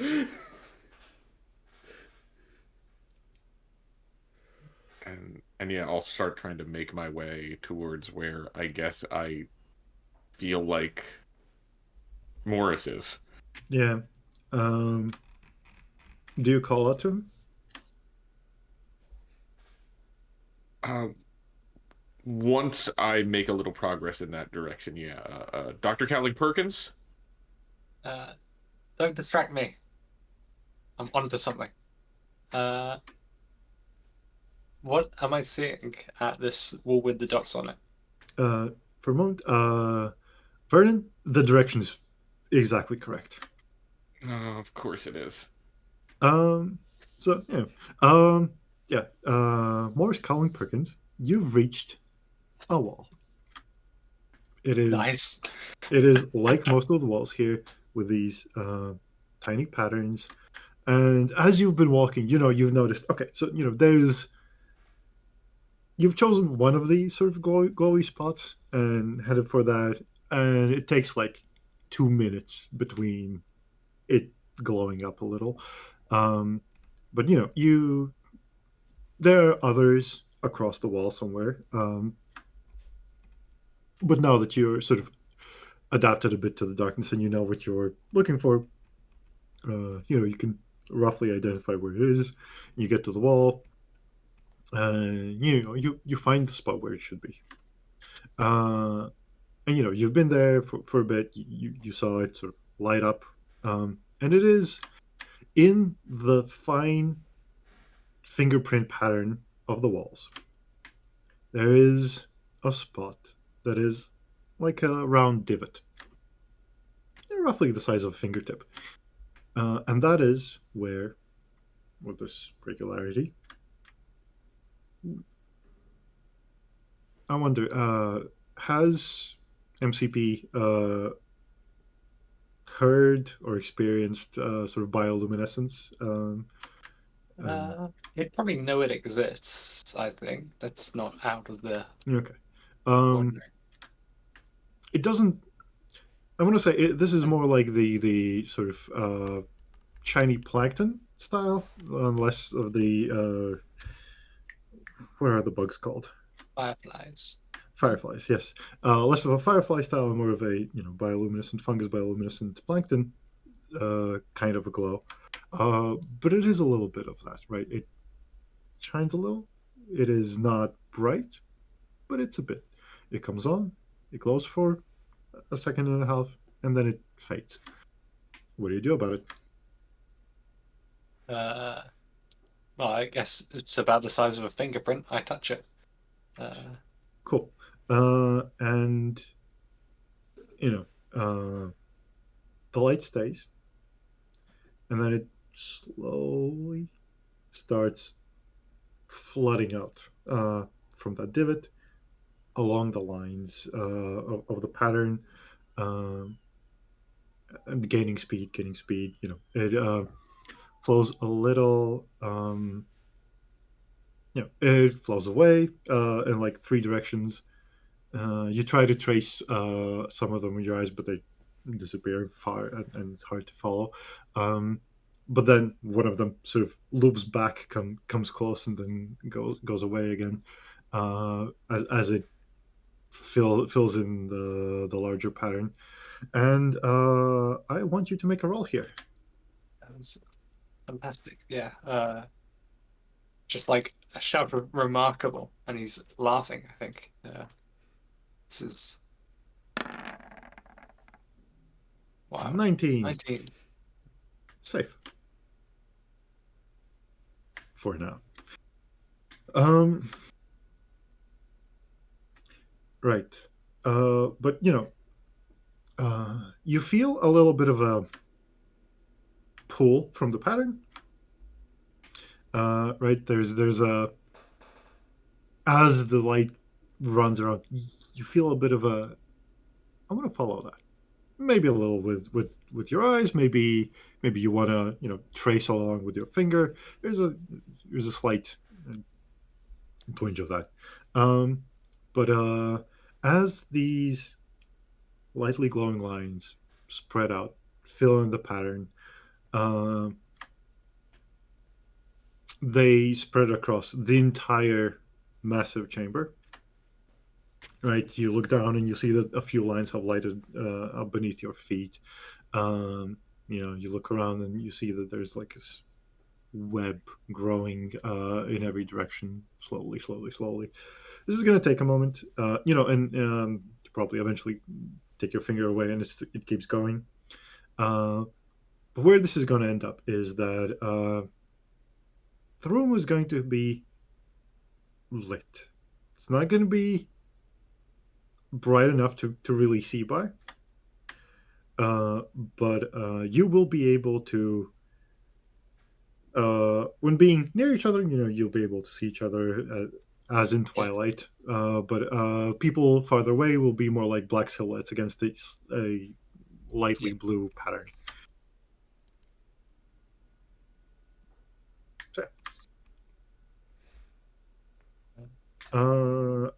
And Vernon, as you're making your way there, you see one of these light blue lines in the pattern just light up under your feet.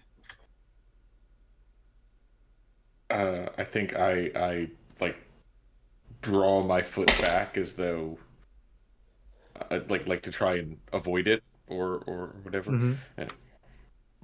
Yeah, it stays lit, and then another one appears, and another, so at some point there's nowhere to step without stepping on one of these. Dr. Cowling Perkins, what's going on? I have no idea. Remarkable, though. I think this is quite enough excitement for today. Let's head back up.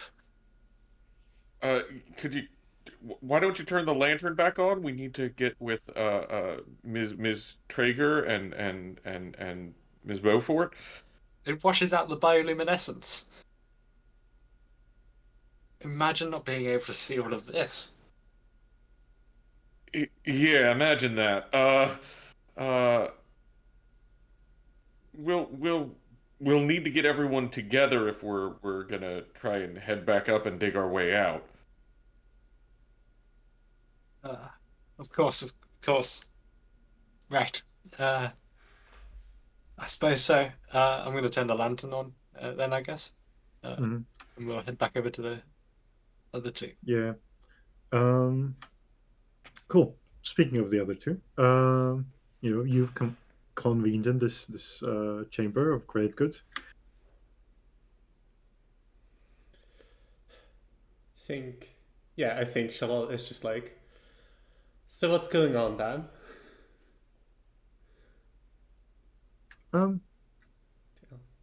You cross the door, you say, what's going on then? And Charlotte, tell me, what do you think Alice looks like? What I remember her looking like, or yeah, what do you think Alice should look like? I think it's like blonde hair, has like, is it like cargo jeans and a leather jacket? I'm just describing the picture on the Roll20, but yeah. I mean, now that you think of it, that's less of a blonde and more of a sort of light brown color, maybe. Yeah. But in the sun, it probably looked lighter, and this is probably this is what it always was, right? Yeah, must be.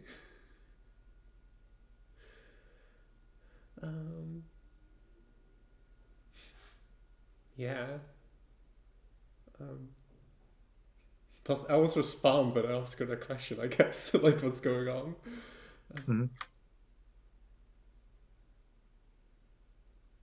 It's your conversation. You go.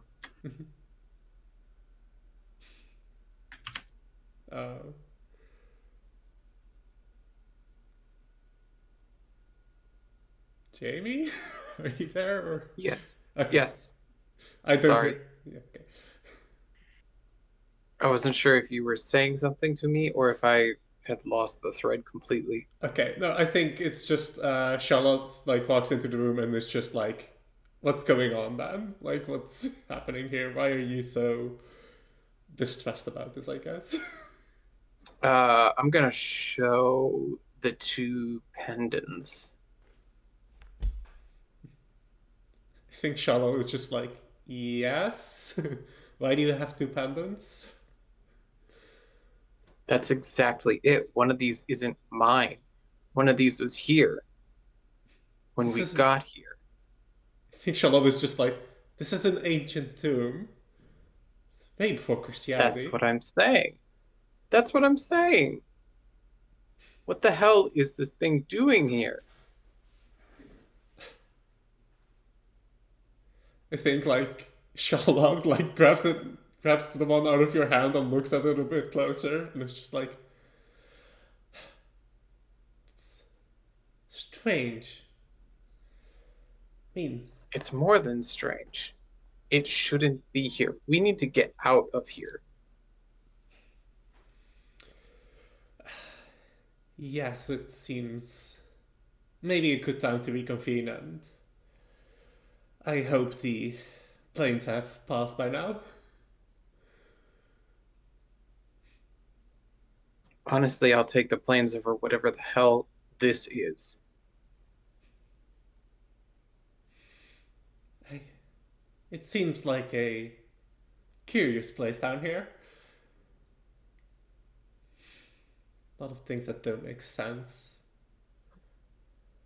Shall we head back to Ferdinand and Perkins then? Well, I don't care about Dr. Colin Perkins, but Mr. McKay. For Mr. McKay, let's go. Yes. All right. You reconvene roughly in the middle of the room. And as the two of you walk out of the room, you also notice that, oh, this place is lit up.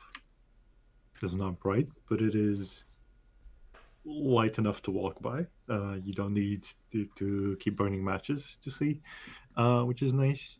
And you may choose to turn off your flashlight, and it's probably fine.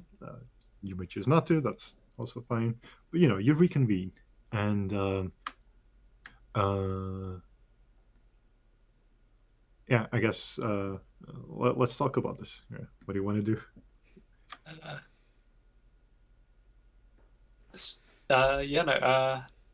Morris is going to be, well, that was jolly thrilling, wasn't it? Let's go get this written up. It can't be too much sand, I imagine. And we've got all the space to put it. Worst comes to worst, we can dig out quite a fair bit, I imagine.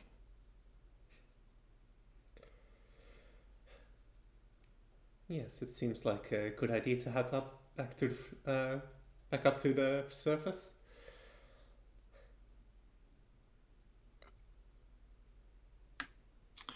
Wonderful. As you head back to the opening. Oh, and I guess small step back. Now that the room has lit itself, you can relatively clearly see the rough shape and size of it. You see how far up the dome goes.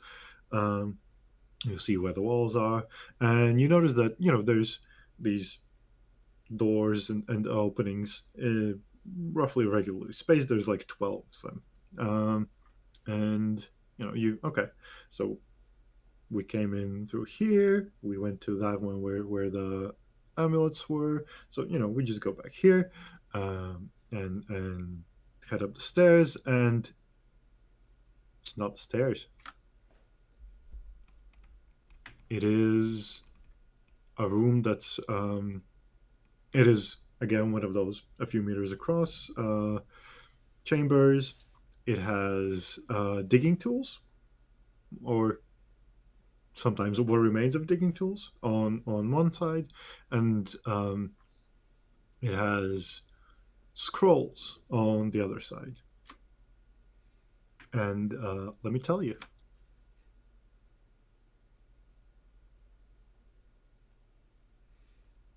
I keep using the wrong tool. Hold on. Let me tell you, Ooh. it's a new chapter. No. Uh-oh.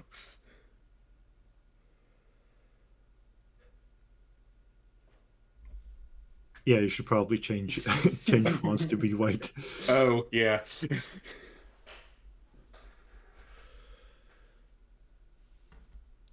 Yeah, you're like every one of you very sure this is the exact entrance we came through, right? There was the Latin graffiti on this wall, and then you approach it and you shine the light on it, and it is a chamber. It has things in it.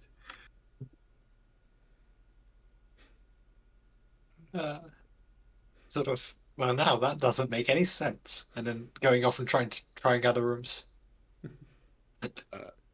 I think through all of this, once we got back together, in particular, Vernon has been like scratching or rubbing at his back a lot because I'm guessing that if everyone is all together, then these hot points on my back have all converged, which probably doesn't make this any more comfortable.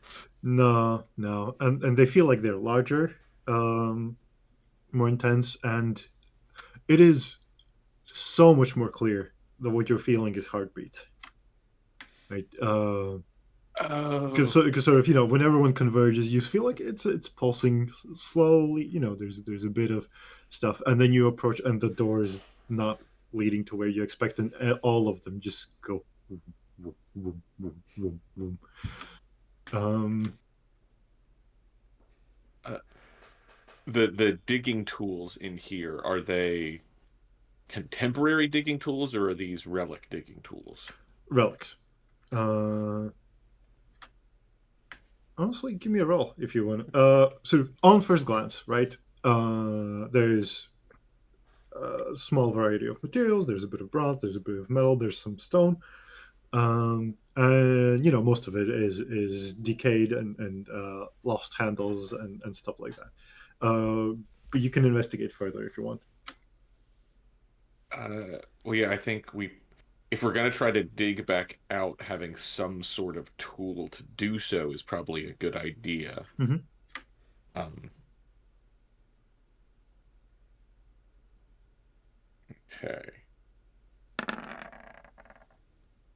That's a 3. That's fine.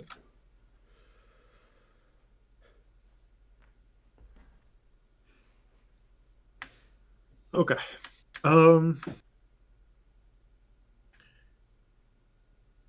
You find an iron pick that has. It used to have like a proper two-handed handle. Half of it is gone, but the part that is still attached feels pretty sturdy. It feels like more that it had its handle broken than the wood has rotted away, right? So it is something that you might swing a few times before it gives out. And I mean a few hundred. It's something. But also, I'm going to say this is probably something. You rummage through the tools, right? Okay, so no, this one's bent. This one is rusted through. This one is well. Where are we going to get a handle? And you find this thing. You pick it up and test its weight. You give a few sort of test swings and like, okay, yeah, maybe we can work with this. And Morris, that is a 9th century Pictish pick. Yeah, I'd describe Morris leaving the room, but Well, the if moment Morris, you see see it, right? Maybe. yeah, maybe Is I'd it- double back at the sound, and I'm just sort of like a sort of like scream. I think I would probably scream Yeah, like if and I, if I saw this in real life, I would also scream. It's sort of it's an artifact, and sort of rushing over to try and take it away. yeah, Uh, and yeah, especially once it's in your hands, you're like, uh, you know, give you say whatever you say, but when it's in your hands, uh, you're like, I wrote about this. Well, not about this thing specifically, right? But you're like, probably not your first thesis. Your first thesis, but first in this was a sham. yeah, it was Uh, a sham. But in the general area, right, of history of British Isles, like yeah. I've seen these. There's a distinctness to sort of the craftsmanship, the decorations, and general shape and style. You're like, Uh, now I'm going to say, this is a prank, isn't it? Some sort of practical joke. Who on earth would have the budget for something like this? I bet it was that. I don't know. I need to quickly invent a French rival. can Uh, I offer you one? yeah, sure. Uh, Francois Beaufort, Okay, yeah, sure. Charlotte's uncle. But it was that Francois Beaufort, He would never. a conniving bastard. He doesn't have the money for this.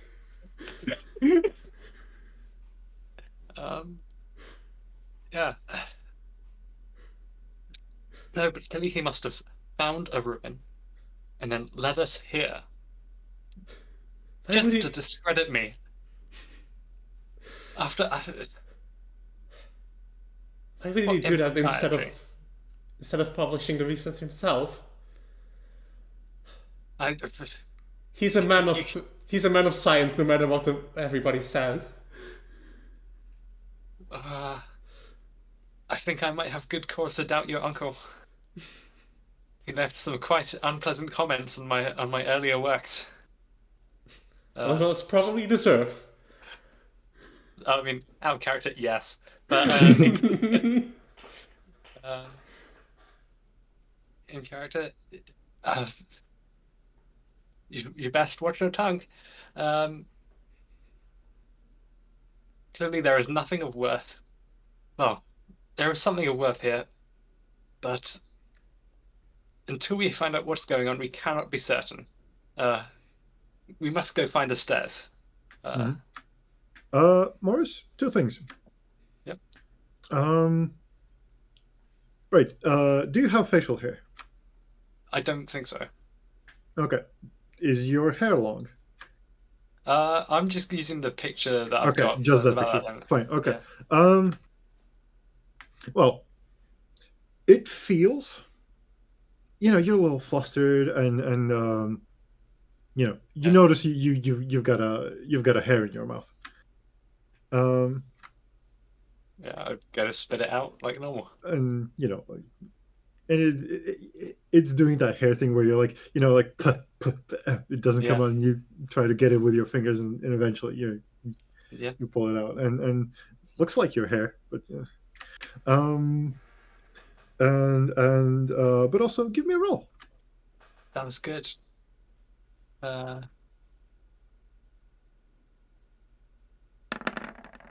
Go big money. I Big can't see that. It's money. behind it. It's behind with the names is for me. It is 19. 19. Oh, okay. It's more money.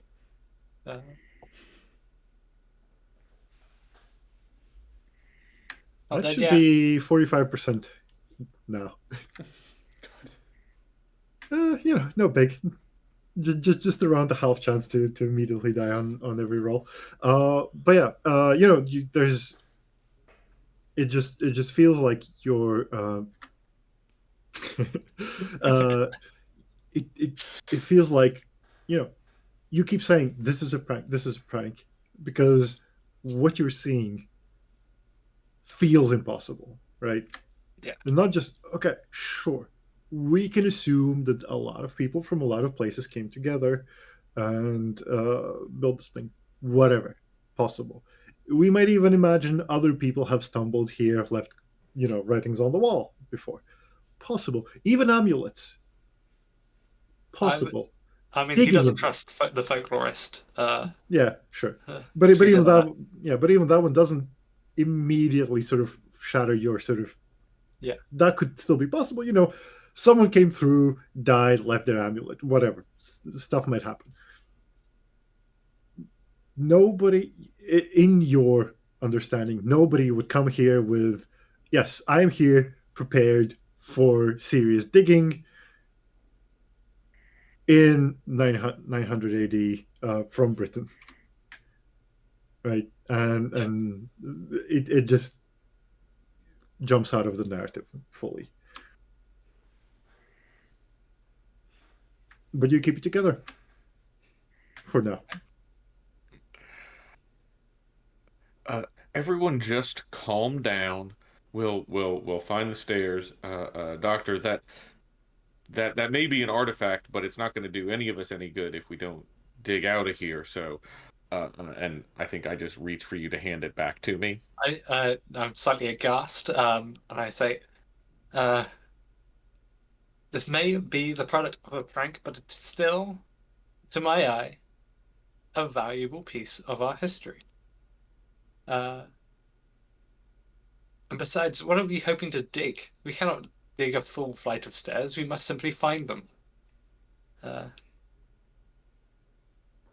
I'm leaving to go find the stairs, despite the fact that the stairs are not where they were when we left them. Sure. And I'm keeping the pick safe with me.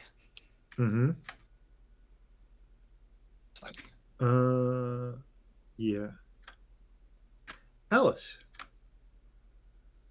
Yes. What are you up to? Glaring at Morris, apparently. Yeah. Not a big deal. This is probably just, getting a little agitated and stressed, but feels like your gloves are getting a little tight. It's probably nothing. If I try to take them off, do they come off? Yeah, they do. It's just they used to be, they used to fit very nicely, snugly, but also slide on and off with ease, and it's a bit of, it. You know how when you get swelling and suddenly your shoes and gloves and stuff don't fit, and it's hard to put things on and off. It is like that, but when you take off the glove, the hand looks fine. Yeah. All right. Well, at the risk of saying something that's going to set me up for an obvious remark, I think Alice probably says something like, "There's something in the air. We need to get out of here now." I think you're absolutely right, Ms. Traeger.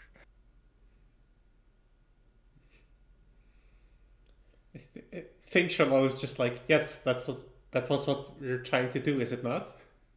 Yeah. Well, I know that's what I'm trying to do. I don't know what Dr. Colin Perkins is doing. Yeah. I think he says, the only thing in the air is all of your foolishness. We must simply find the stairs. And I'm just going to poke around other rooms. Mhm. Okay. So, are you splitting up, or are you sort of keeping it together? Morris is not making any effort to keep any of these people with him or safe. Sure. I'm gonna give the immediate thing, of course. There are no stairs. As you poke around, either together or individually, right? You you walk the perimeter, you check every room, and there's grave goods, there's tools, there's writing, there's pictograms, there's a room of just pots, there's a room with statues, a variety of things. And who of you has the best sort of math intuition, would you say?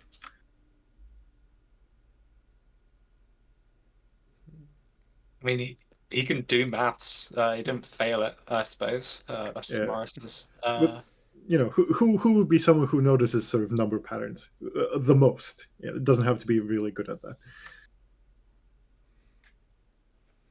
Well, if it's no one, then it's Morris. Yeah, he's done a.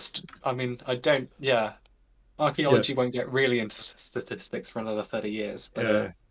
But it is definitely in the memorizing years stage of it. Yeah. So at some point you sort of as you're walking the perimeter, you're like, okay, check room number 1, room number 2, room number 3, and you're just counting along to make sure you checked everything. You check the rooms that others have checked, and at some point you're like, okay, so that's room 14 of sort of distinct contents, and then you wait. Something niggles at the back of your mind, and it says, "Stop here, look around. There's only 12 doors. How have I gotten to 14 distinct rooms in 12 doors?" Go back and check the previous room to see if it was the same. It appears to be. Okay. You check sort of. Okay, so I was here. You check like 2-3 rooms, and that is the last 2-3 rooms that you remember checking. And then the next room is a new room again. Yeah. Okay. Well, one thing for it. The stairs must be in one of these new rooms. Okay, give me a roll. Honestly, with that level of confidence, give me 2 rolls. Cool. Let's go. Yeah. 7. Oh, those are both. 7 and Double 3. that. He's super dead. What happens to me? So, as you keep going, right? Several things happen in At once. Separately. Oh. At first, what you notice is, okay, so there's it starts with the more expected rooms, right? It starts with grave goods. It starts with storage for the tools that were probably used to make the place. It starts with these kinds of things. Statuary, a little weird, but this fits the pattern. And then you find like a room with with scrolls on vellum, which that's a little modern as a material. And you keep going, and then you find you sort of it keeps getting out of time, right? You find a room that has sort of early medieval art. You find a room that has cave paintings and stone hand tools. And this is just the things you see in the rooms, and you keep going. There's always new stuff. And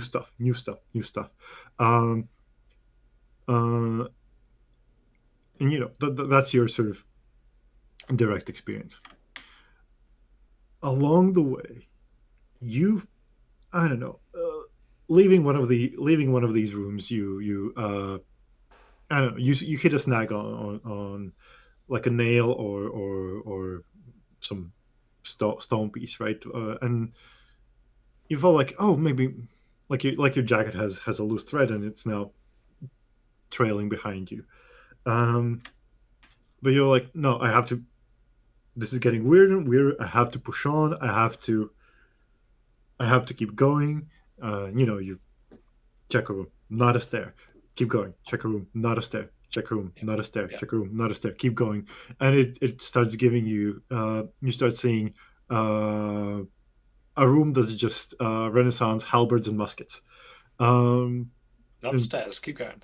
Not a stairs. Keep going, and you push on and you stumble. Your leg gives out, right? Huh. And you look back, and you see that it has unraveled. My leg. Your leg, the same thread that came out of your jacket. You realize, oh yeah, I haven't had a jacket already for like a few minutes, and then you kept going,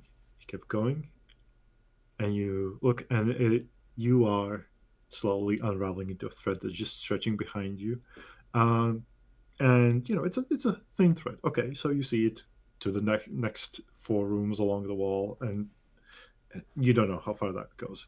You don't see, so you sort of have to keep going. Find the stair. Find the stair. Find the stair. You stumble on one functional leg. You crawl on your hands, and you push on, push on, push on, and until, well, you don't know where the limit is.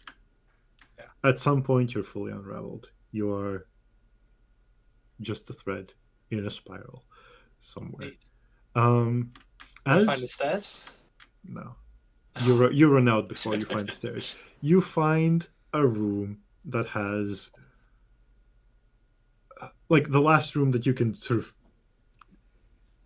consciously observe in whatever that may be is a room that has a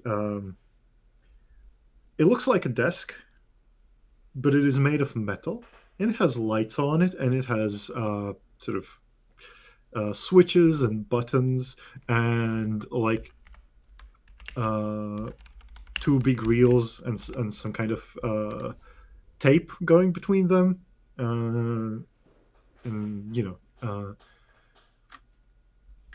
and it has a side that is spewing sort of a ream of paper along line of paper with printing on it.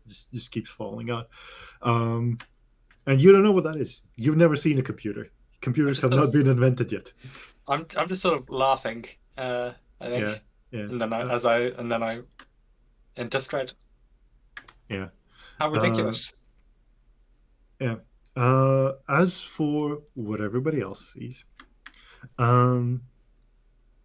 you see, you've been sort of maybe going even in the other direction, right? You see, Dr. Morris Colin Perkins passes you by and is like, okay, yeah, he went to that room, and you lose sight of him for a moment, right? And you also notice the point where, oh yeah, there's some kind of string. I guess he must have snagged on something, and something unraveled a little from his clothing. That's fine. And that string gets into one of the pattern grooves on the ground. It keeps going, and the string keeps getting thinner and thinner and thinner, slowly circling to the middle of the room until it's too thin to notice, and it's gone. Right? So functionally, for you took your eyes off of Morris, and a few minutes later, he's just gone. What does that? How do I feel that? It keeps getting the beat and the heat keeps getting fainter and fainter. At first, you think that, oh yeah, he's getting further away, but then he keeps getting further away, further and further. Right? It feels like he's further than fits within the room. And by the time you're like, wait, maybe I should go start looking, it is, you missed the point where you could have followed, really.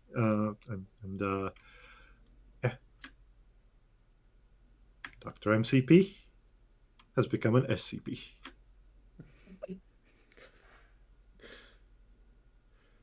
And with that, Ooh. we could take another 5-minute break. Meet up here at, well, a little bit above, at 45 past. And yeah. Rip to a fake one. Ripozo. Rest in peace, Bozo. Good luck. Yeah. Yeah, let's go to a break.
Welcome back to Dread.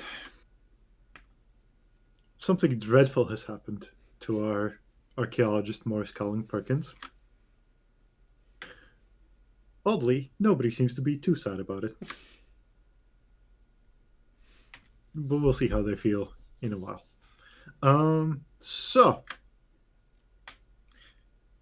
I guess let's start here. Right, you're checking the rooms and you notice. Wait, where's Morris? What do you do? And while you do that, I am going to precede the tower. I think I'll put my hands around my mouth. Dr. Cowling Perkins?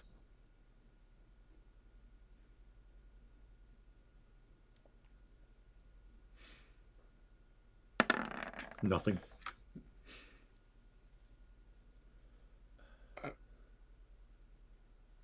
I'll try going in the last direction that I felt him in.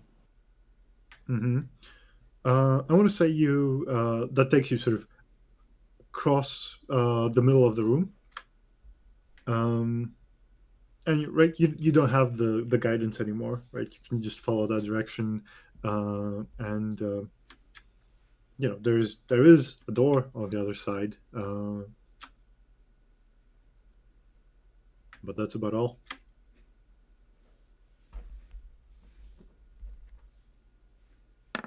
I'm glad the first person who disappeared was also the one person with a lantern. Oh yeah, that's lovely. Yeah, the lantern unraveled with him, so yeah.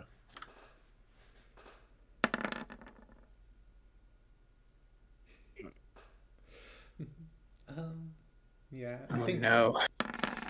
Sorry, go ahead.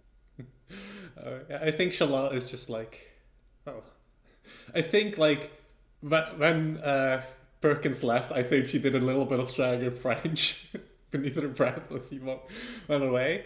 But I think I think she's just like, well, it seems like something strange is going on.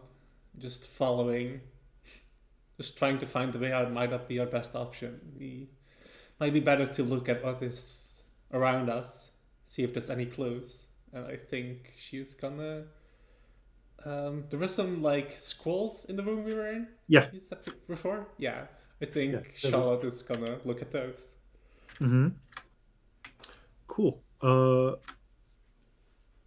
Let me just pull up a few things. Okay. Okay. You know there's a variety of texts. Oh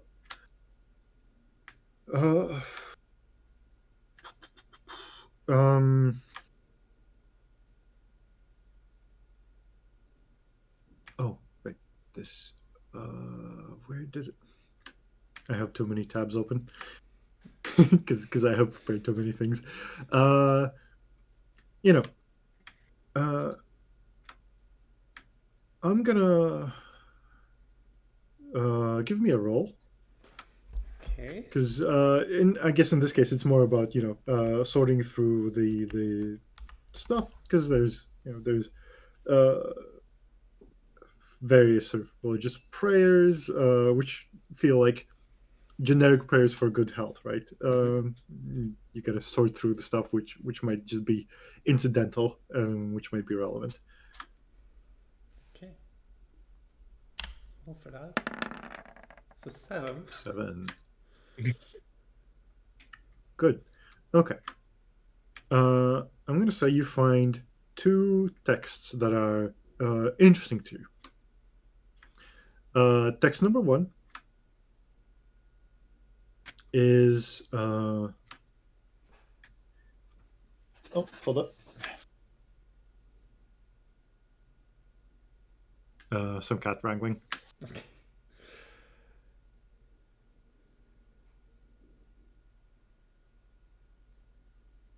Sweet, I If can you mark have that this on on my your bingo. bingo card, Oh, wonderful. Cat wrangling. Sit down. Frey is being a bit of an ass and trying to eat plants. which normally means she wants attention. So I'm going to give her some attention. But meanwhile, text number 1. Uh,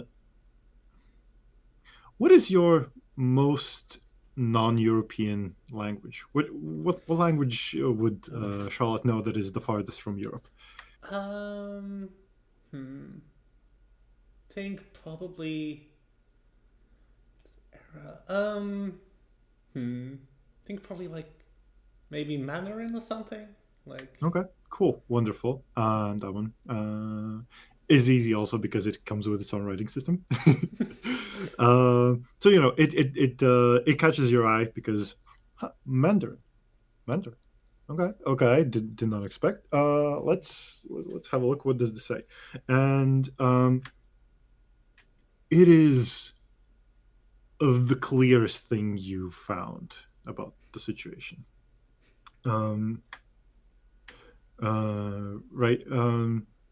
It is in essence like here's what this movie is about. Oh God. What it says is it starts with like a good travelogue. It starts with the name of the writer and the year, and you take a little bit of conversion. Okay, so Chinese conversion. This would be 1159. This is written in 1159, and what it says that I came here with a delegation to maintain the facility. Different words, but the essence. It has been the solemn duty of humanity as a whole to make sure that this complex is kept safe, maintained, that it keeps functioning, and if possible, that it keeps being improved and added to. And there's like reference as is based on something, and you're like, oh fuck, is this yet another loose end? But then like, no, there's later the thing that he is referencing, right, and stuff like this was built as a trap. There's a reason why everything talks about a gift, an invitation, a reward. You got to bait the trap. And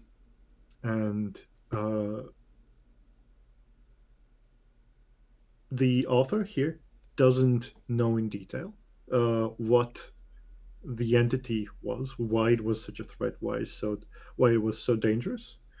But the story goes that a great evil haunted the land, and it could not be destroyed, for it was destruction itself. It could not be killed, for it was death itself. It could not be contained, for it could break any prison. It had power over creation and destruction. And so the solution, the thing that has let humanity thrive, was trickery. They built a place with no walls. They built a prison with no doors. They built something that would not hold it, something that would occupy it. And hence, people have to come in occasionally, add to the complexity, and it is the sworn duty of all humanity to not let it out. It would be catastrophic for said humanity, and it is believed it would be catastrophic to all life and possibly all existence. again, there's like marginal commentary where like we're not entirely sure if when they say the world they mean the known world, whether they mean existence, right? There's sort of philosophical musings along the side. But essentially, how do you stop an infinite being? You give it infinite things to do. Yeah. Uh, I think like Charlotte just kind of slumps down like against the wall or something as she's reading this. Like they're like, oh shit. Do you tell the rest of the group this Yeah, this yeah. information? I think so. Okay. I Mhm. think it's like at Mhm. first it's basically a like narrating what she's reading and then like oh I think like starts like narrating a bit Yeah. less but still Yeah.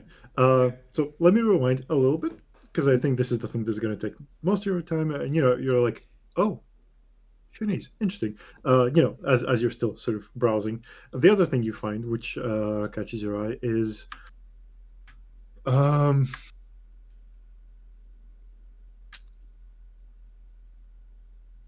something that is, you're like, okay, you see something that is in verse, right, written with sort of poetry formatting, um, and it is. I don't know. I want to say this is like old Georgian in script and language. Um, and it takes you a moment, but like okay, old Georgian. It also sort of blends in with okay, yeah, we're getting into the medieval stuff here. But as you're, it is not one of your fortes. You're deciphering it. It is like okay, so looks like a some kind of poem. It's a little interesting, and then something just catches your eye. England. Wait, England. And you go through it. And it's weird because this is like a translation, right? This is not writing an English text in Georgian script. This is written in Georgian, but it feels like a translation of a poem because this poem is if I should die, think only this of me, that there's some corner of a foreign field that is forever England. There shall be in that rich earth a richer dust concealed, a dust whom England bore, shaped, made aware, gave once her flowers to love, her ways to roam, a body of England's breathing English air, washed by the rivers, blessed by sons of home. It goes on. There's another verse. Do you say that one out loud, Um, Charlotte? yeah, I think Charlotte like especially I think mostly also to like hey maybe Alice knows this like reads it out Uh, loud. Vernon is searching the room that uh, nearest to where Morris disappeared, and I will start like almost absent-mindedly reciting that with you when you start reading it.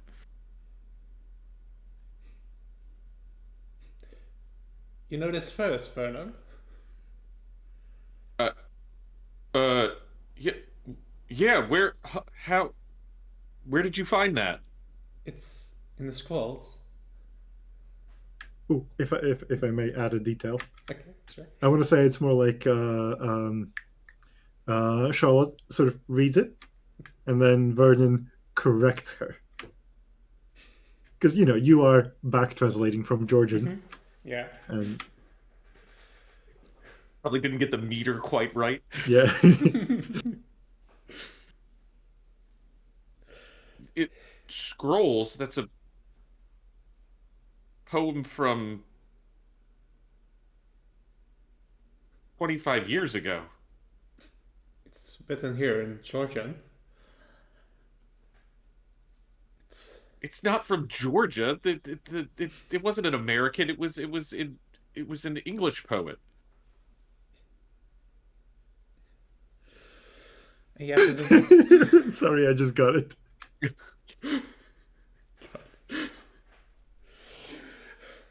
I think Charlotte is just like I think like squints a bit when you say that. It's just like it is written here. No, that doesn't make any sense. This none of this place makes sense.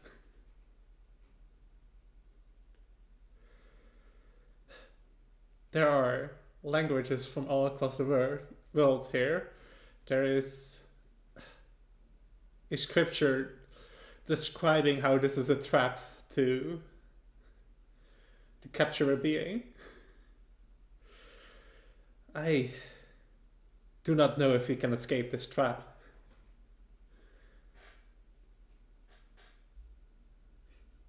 Or if we should. What do you mean if we should? What if we're not the only ones that get out?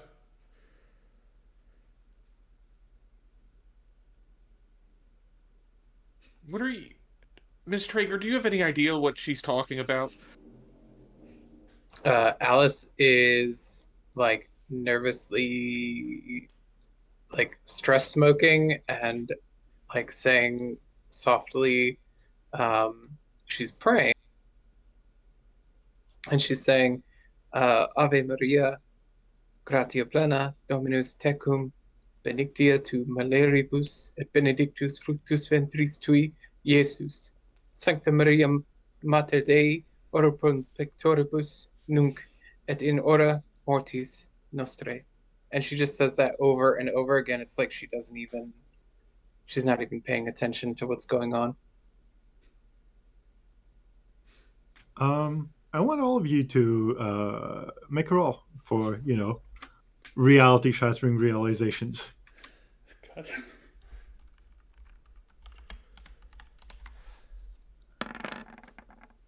Because, sometimes something happens that just challenges your entire ontology.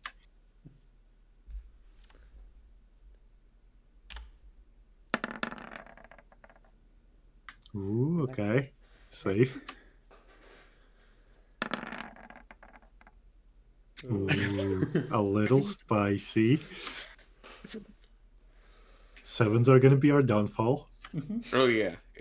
It was already almost my downfall at the start, but And then it became real. yeah. So, I'm going to immediately give you something. Probably Alice is the one who notices. Because, you've been looking at these sort of painted other doors. As you're sort of sitting or standing around the threshold of this one room with the scrolls, you glance at it, and it's doing that thing. Like when you're not looking, it feels like a real door, and when you look at it, it doesn't. And then at one point you look at it, and no, that's a door. That is a real wooden door with a sort of the hanging ring style of handle that you could pull it with.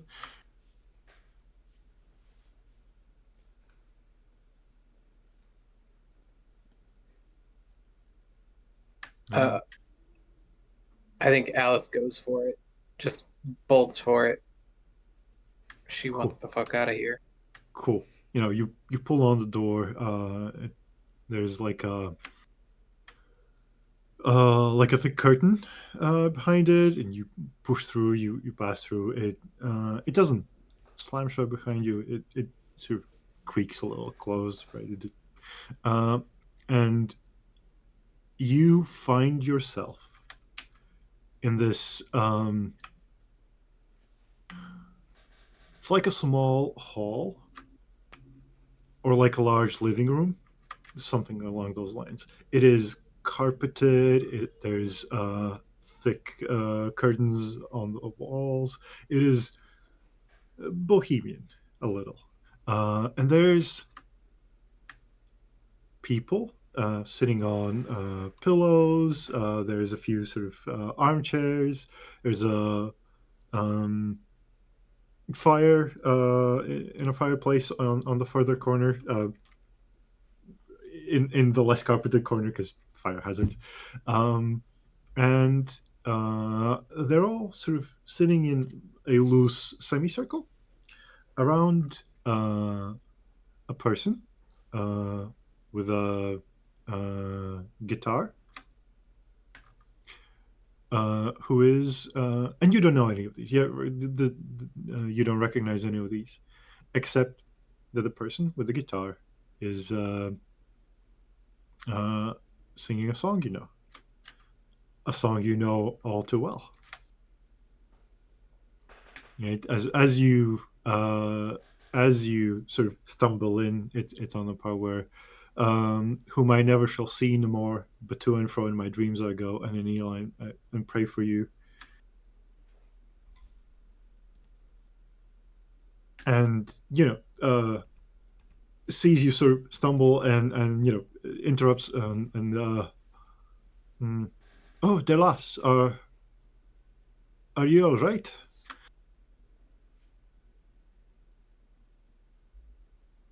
No, I'm not all right. Where the hell are we? I want to get out of here. Who are you? What is going on? Well, if you need to leave, the door is right behind where you came in, but you can always join us in our song circle. Everyone is a friend with old. What would this guy be called? He is Seamus. Everyone's a friend with old Seamus. What's your name? Alice. Alice Traeger. Listen, Seamus, I don't really have time for a session right now. I just came through that door, and it is most certainly not the exit. Is there another way out of here? Well, the kitchen is through the other door. And just points you right to the left. Dear lass, you seem very. He's. I don't know. This guy's somewhere between Irish and Scottish. Maybe that's maybe that's an alternate timeline. Who knows? My girl, you can. If you have to rush, you can rush. But I can see you're in distress, and if it helps you, the other door is here.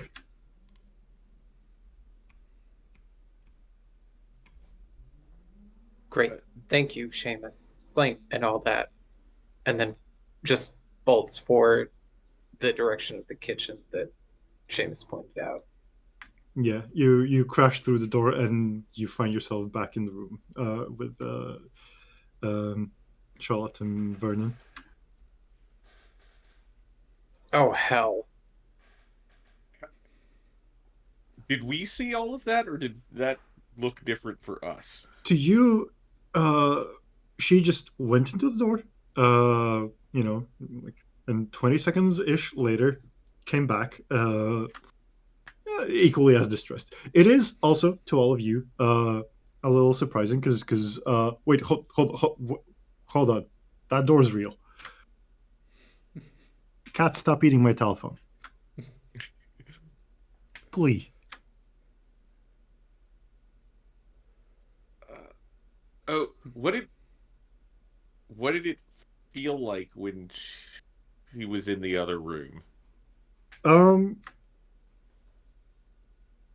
Right. For a moment, fully gone. Just the sensation stopped for a moment. Like as if not even when Morris disappeared, it was a slow fade, and you're not entirely sure that it's fully gone now. But that one's just like it's there, it's gone, and it's here again. Miss Traeger, I thought something happened. Did you get out?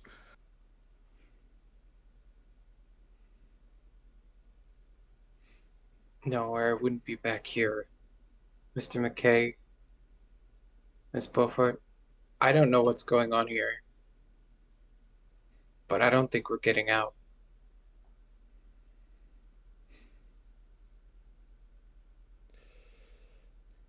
There has to be some sort of way out of here. I literally just walked through a room and they were having an Irish session. I can't explain it. It doesn't make any sense. Nothing about this place makes any sense.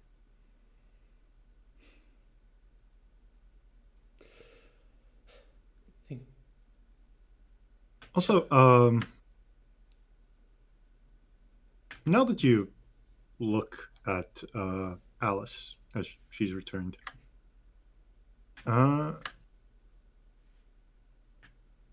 did it strikes you that her trousers are a little short.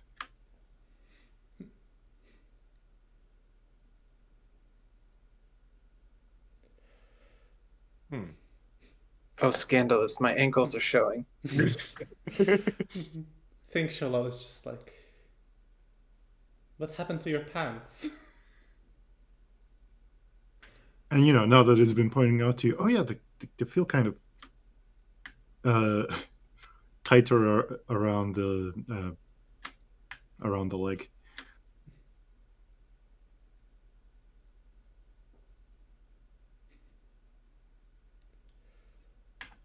And as a multi-dimensional traveler, I would like you to make a roll here.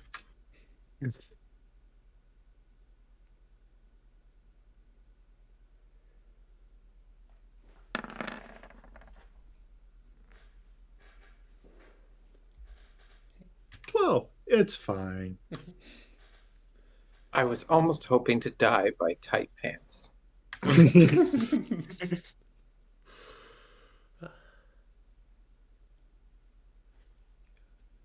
Cool. I want to say it for a moment. The room feels suffocatingly small to you for a moment, but then that feeling passes. Yeah. Look, we walked down a set of stairs to here. There has to be a way. Like I Dr. Perkins has to have found some way further on if we can't find him. There must be somewhere.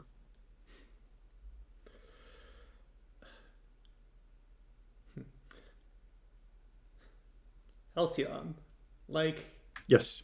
at the start of like the last, after our first break, you mentioned that we could always like just roll to like, was it to like Yes. Yes. to You see can what- reach out. to reach out? Yeah. Yes.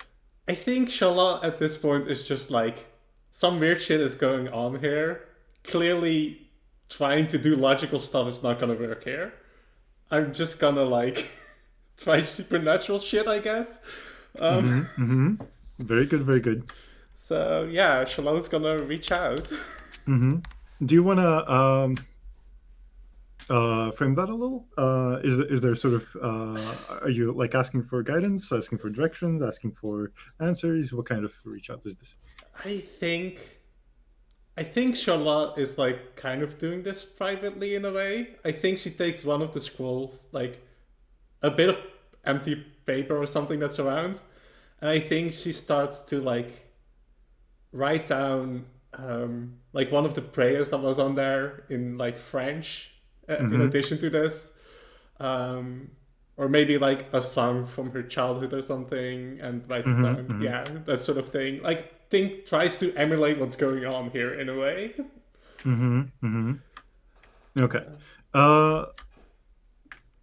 Let me say, you try to write a song from your childhood, and when you write it down, let me just do a quick little look. I'll be with you shortly. Okay. Let me find a good other thing.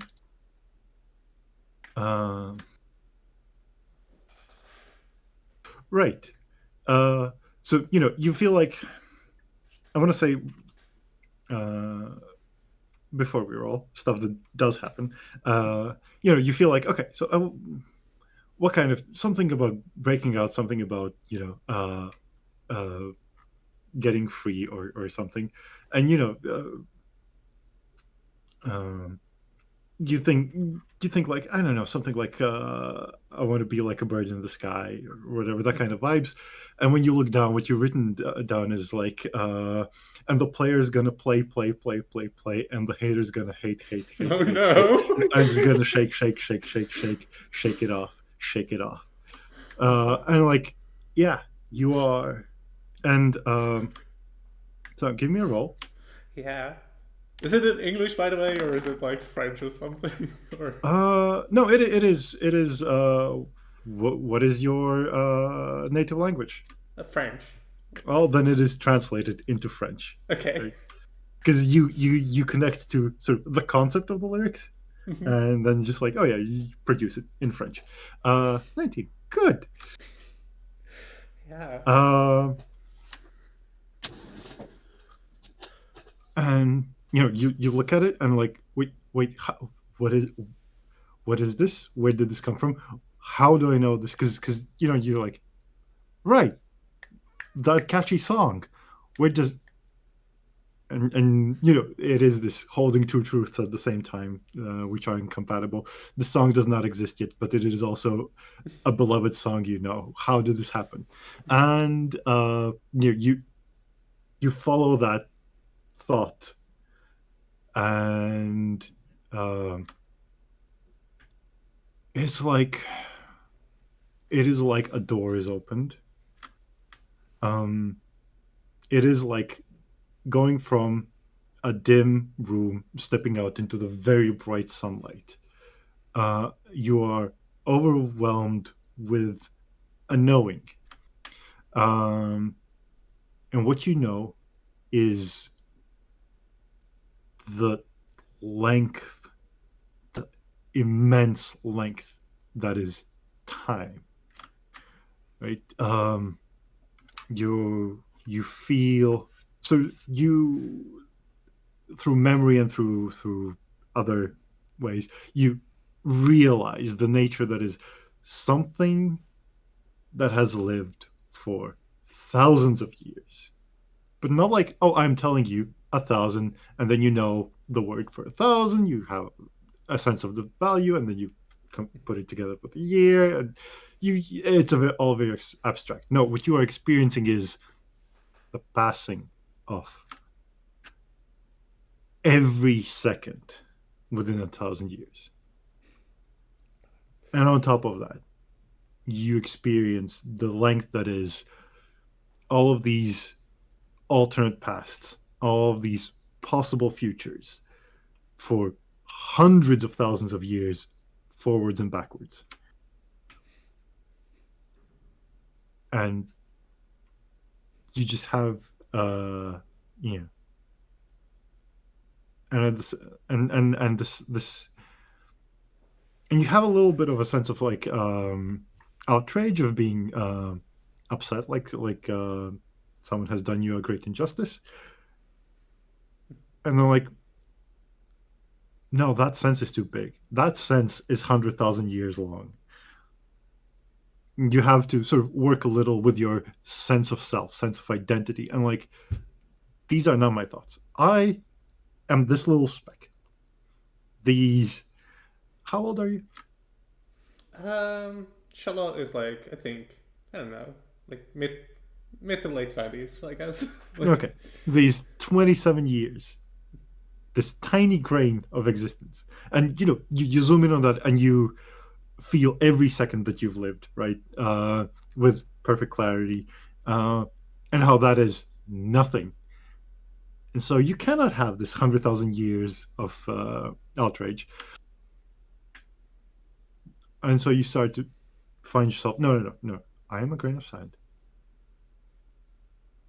The thing that is upset has access to future and past. And the thing that is upset can imagine a future where somebody walks through here, opens a door that connects to a possible future that is close enough to what is outside. Because it has been trapped here for a very long time. It does not know which of these are imaginations, which of these are abstract concepts, and which of these are echoes of the world that exists. But it is learning. It knows that a Taylor Swift will come about eventually, Gosh. inevitably. And it, and it knows the song that you were going for. It knows the concept of your uncle. Right? It is slowly learning a few things. Will that help? Well, infinity is large, Yeah. but it might. Give me another roll. Gosh.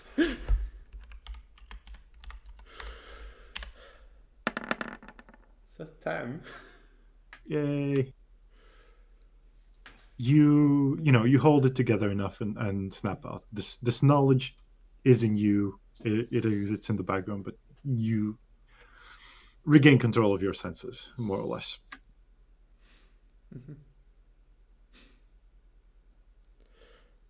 Yeah, I think what happens is that like Charlotte, as she snaps out of it, just like starts like hurriedly muttering like all these thoughts. Like, I think it's very much a like, you know,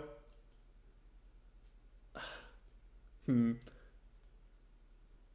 don't know what is happening with Charlotte at this moment. That she's just like muttering about all of this. I think she's just like kind of panicking in a way, like. Mm-hmm. Mm-hmm. And you know what time it is? Time is it? Final chapter. God. The Abyss. I think because you panicking means that it's more painful for me, I think, if I've been following this correctly. Oh yeah. So, Her heart so rate is up so much.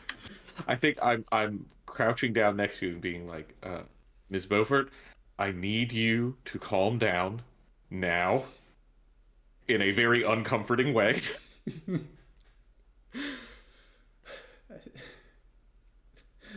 think she's just like, you don't understand. This is nothing. None of this is anything. Time is long. It's infinite. Someone will open it. Right. We're gonna open up the door back to those stairs, and then we're gonna dig our way out, and we're gonna get out of here. It's going to be fine. And I think I want to go because in addition to the lantern, we also lost our good digging tool with Dr. Morris. Try to find. I think I still think of it as trying to find the room where the tools were, even though I feel confident I'm not finding the same room again. Oh no. But something to dig with, and then go to the room where the stairs should be and start trying to break down a wall or something, because the stairs have to be there. That's where they were. Mm-hmm. The easy thing is going to be, okay, so you find a different tool, something made of bronze and more like an adze than a pickaxe, but it's something. You go to where you think the stair room should be, and as with all rooms now, there's a door at the far end. Do you go through it? Do you try to break it down? Do you assault a wall? Does it look like a real door to me? Yeah. They all do now. Okay. Then I'll call out, there's a door here. And I guess, side note, what is Alice doing in the meanwhile? Well, while Vernon is looking for a tool? I think probably like probably like pacing around, uh, singing that song. Mm-hmm. Mm-hmm. Saying this is the life, and then you wake up in the morning and your head feels twice the size. Um, I think probably something that if you walk around a little, when Vernon calls out, "There's a door here." There's a door in every room. Every room had a painted door. All of them are real now for you.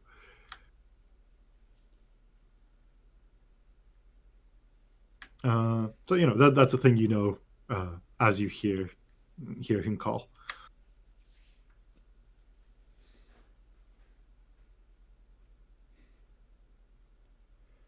I think Alice probably runs. Like I don't even know how rational Alice is at this point because she's like panicking. But I think probably uh runs towards Vernon, hoping to get through this door. If I hear someone coming, I'm waiting to open it until they arrive. I'm assuming big open space. I can hear someone running this way. Definitely. All right, so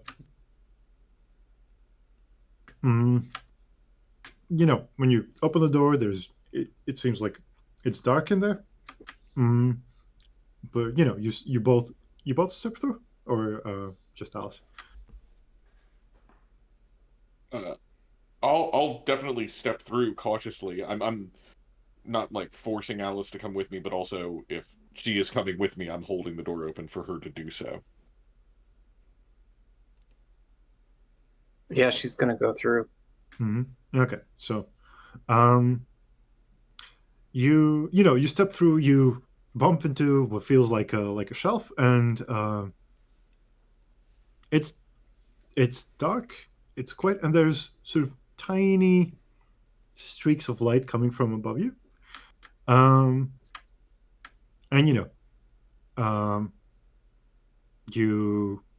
first feeling is such that there's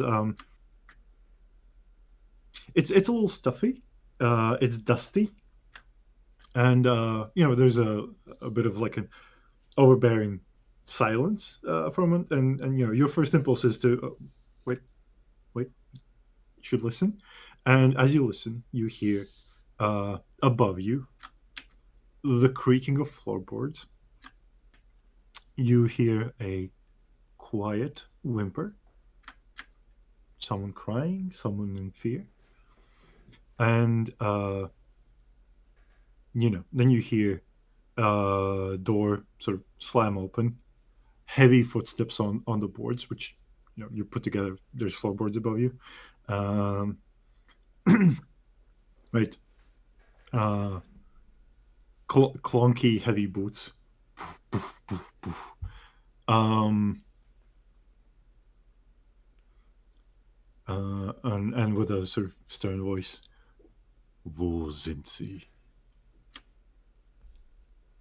You hear a slap. "Wo sind sie? Ich weiß, dass sie hier sind. Männer, schaut in den Keller." Wir finden die Juden. Und dann ist es nicht. Well, I forgot the rest of German. Whatever. Yeah. Threats. You can tell by the tone of voice. There's threats being said. I think I'll shout up, "Hey, down here. We're trapped down here." And then you said it was like shelves in front of me, in front of us. Yeah. There's like a shelf, and there's jars of pickled goods. Can I try and climb up the shelf towards the floorboards overhead? Sure, give me a roll.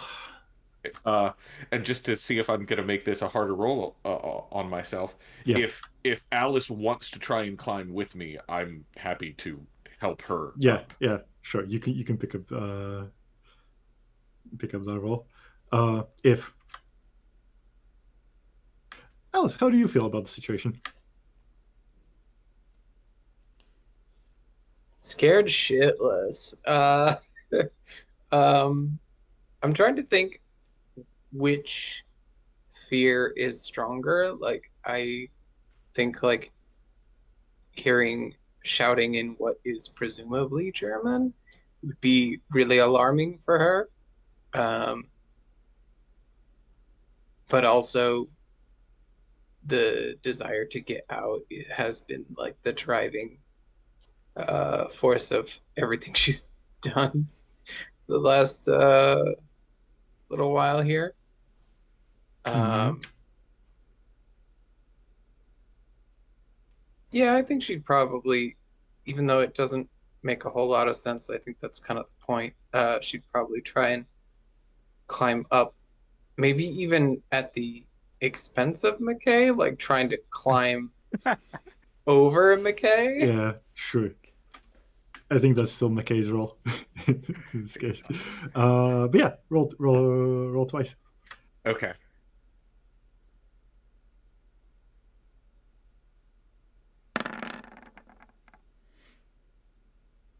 Oh, and there's the third 7. That is perfect. That is perfect for the situation. Um, whew. Yeah, I guess it's your role. It's Vernon. You shout, "Hey, hey, we're here. Help!" Right? Actually, what is the things that you're shouting as you climb up these shelves to um, try to get up top? I think I'm shouting like, "Hey, we're down here. We're trapped. Help us." That sort of thing. Hmm. Uh, I think if it's becoming clear that Alice is getting up higher than me, I might Hmm. be trying to hand her the ads Hmm. to try and get through the floorboards. But Hmm. I don't know if any of that is succeeding since I'm failing here. Yeah. Um, I think what happens is there's moments pause up top, right? Because oh they're shouting, right? And you know your sort of you have your sort of hand on the bottom of the floor, right? You're like, okay, I can maybe start doing something here. You bang a little on it, um, and somewhere behind you, I want to say the way this looks is the shelf is sort of against the wall, so you're again more or less against one wall using the shelf to get up, and you're banging on stuff, and somewhere behind you, more or less on the at the other end of the room, um, a trapdoor, essentially a hatch, is ripped open. Right, there's suddenly more light in this basement. You turn your head, you see there's a ladder against the wall that would be probably how people normally get in and get out here, and you know uh, someone in a black and gray uniform jumps down from the hatch, pulls out their Luger pistol, and shoots you straight in the head. Okay. And they're aiming at Alice, who looks less of a threat, and just Hände hoch, Hände hoch.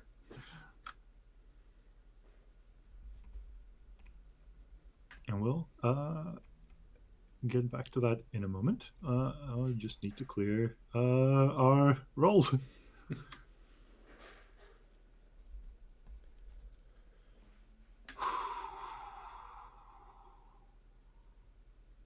Yeah. Okay.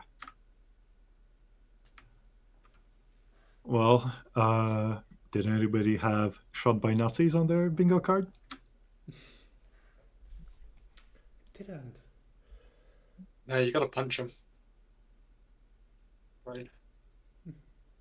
Would this qualify as really bad time for a bad roll? Okay.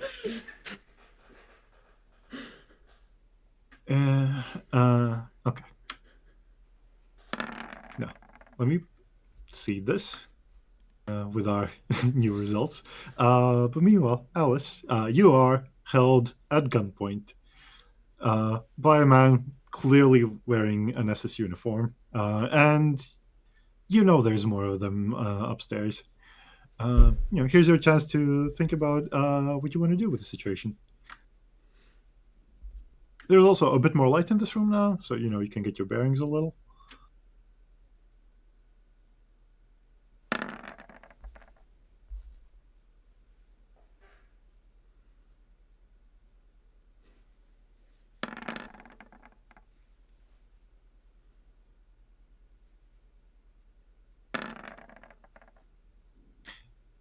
I would prefer some thinking out loud while I draw Okay. these things. I'm debating whether, like, I don't know that Alice is. I'm trying to think, like, does Alice's drive to get the fuck out of here override her fear of this, right? Like, it's an escalating competition of fears.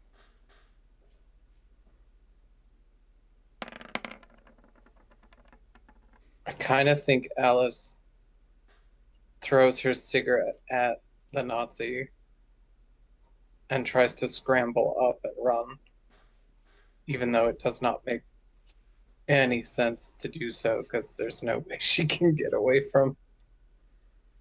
Yeah. like that. Yeah. Just a quick peek at what time it is. Wonderful. Give me. It's a complicated situation.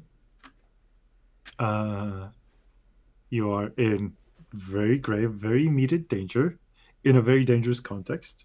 So, let's say 4 rolls.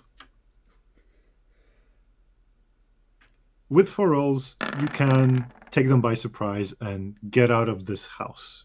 And, maybe stuff goes on. Okay. 10, 15, 2, and 3.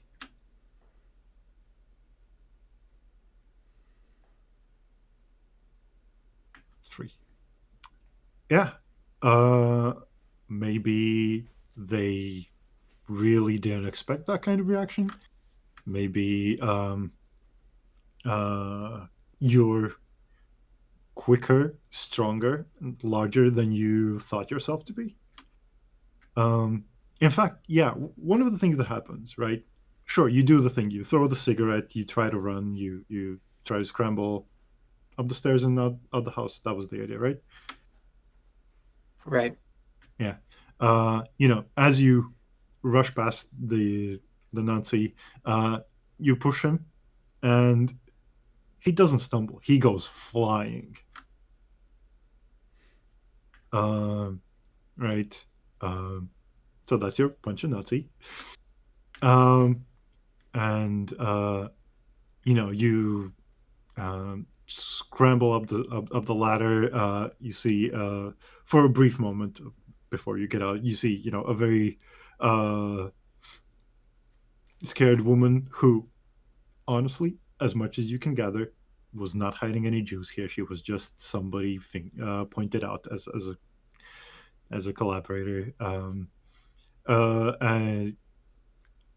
an SS lieutenant is there, doing his most menacing presence. And you don't have time for any of that. You go out the window. round the corner, in through some bushes. Just put distance, put obstacles between you and what just happened. And for now, you're out. Congratulations.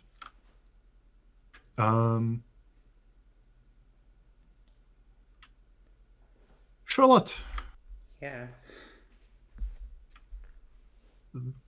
the others went into one of those weird doors. Mm-hmm. It's been a few minutes. You're not 100% sure which room they went in. It doesn't seem they're coming back. Well, not immediately. Mm-hmm. What do you do? Yeah. God. What should you do at this point?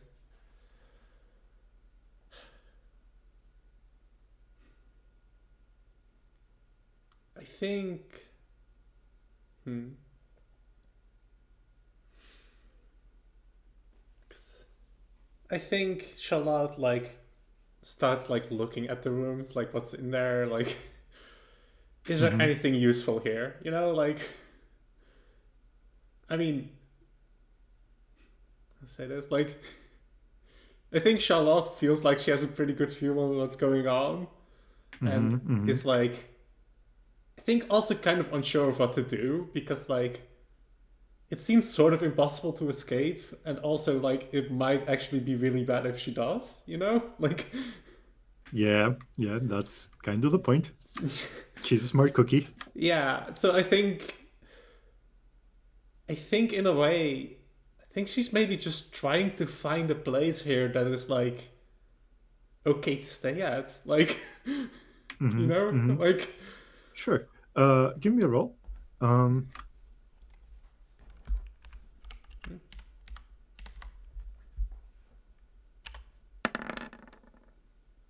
It's a 4. 4. Safe. You wander the various rooms. You go one way, you go the other way. Things change a little. You have no sense of how much time has passed, right?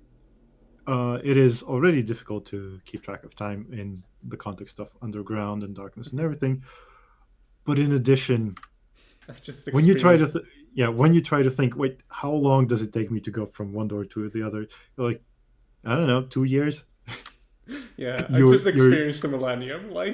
your entire perspective on time is completely off the charts. You have no idea how much time has passed when you enter one of these small side rooms, which has sort of a sofa and two very plush armchairs, a mm, sort of rococo style. Very fancy gold leaf and very shapely, and yeah, well, might as well be comfortable. Um, you know, you sit down, and the door on the far end opens, and hold on, let me just quickly check if this is the right. Yes, this is the right one. Okay, the door opens, and in comes in with a tray with a teapot, several cups, and a steaming kettle. Comes in Morris Cowling Perkins. I think Charlotte is just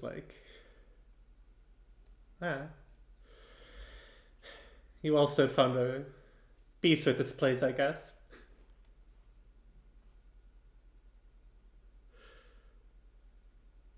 Did you, Morris? Sorry. You're back in. Oh, Why? this is probably a different Morris, but it is still Morris Cowling Perkins. I've been re-raveled. Uh, let's say this is a parallel Morris who did not experience that particular fate. Cool. But I'm also, with I'm with Charlotte, right? Or yeah, Alice. yeah. You just came in. I want to say in your most immediate experience, like in some ways you remember getting lost here with everyone, but also your most immediate experiences, you were just in your tent Oh. warming up the water, and then you went out and came in here, and it is weird, but also it is absolutely not surprising to you. So it's a little hazy, you know. I must have had something extra last night. Hello. Hello. Have you seen the others? I think as she like sits up, like ready to have some tea. I can do tea. Yeah. I'll put the kettle on. Sort of naive, complete acceptance. There's a brief moment where he thinks about stairs, but dismisses it. Yeah. I'm talking to Alice, right? Or Charlotte. I can't do voices. This is Charlotte. Yeah. This is Charlotte. Okay. The far more respectable field of linguistics. So, let's go over our discoveries. Yes. I think Charlotte is just like, yes, well, clearly this is a place designed to trap some sort of godly being. And we're trapped in here with them. Whilst he takes a sip of tea.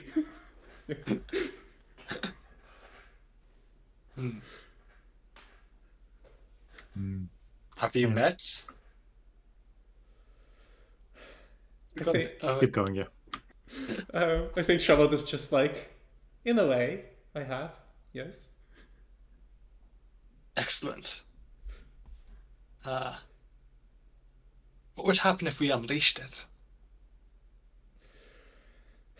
Well, they built this place for a reason, right? I bet it would be interesting, though. Imagine. Proof of divinity.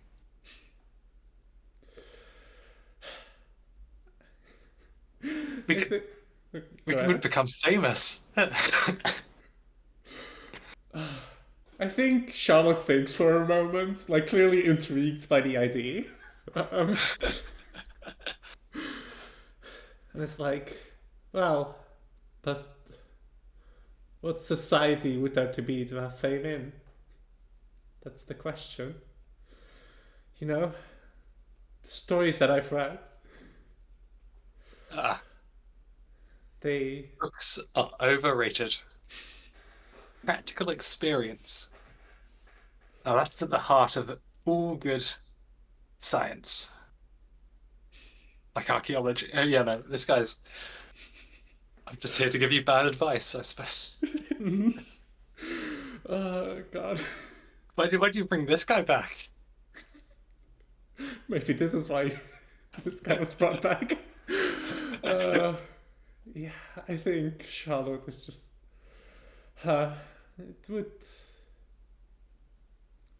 It would damage society as a whole, though.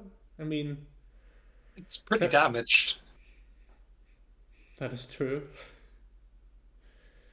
It doesn't look to get better anytime soon. I think she says, referring to the war. Like... We nearly got them. Imagine how much we could win the war. There we go. Isn't that an idea? Man offers you options, none of which can possibly go wrong. I think Charlotte is just like, I do not wish to dare to see what side this being is on. Maybe side of its own, but, well.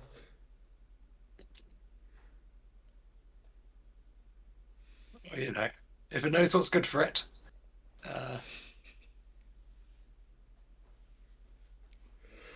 And hey, it would owe us.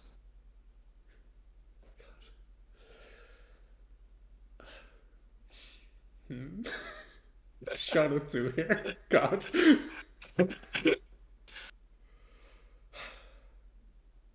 I think Charlotte is just like, well, it is no matter. If this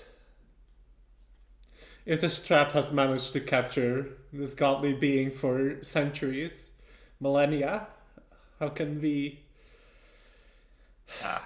hope to break it? Well, I mean, dynamite is only it's 50 years old? Technology.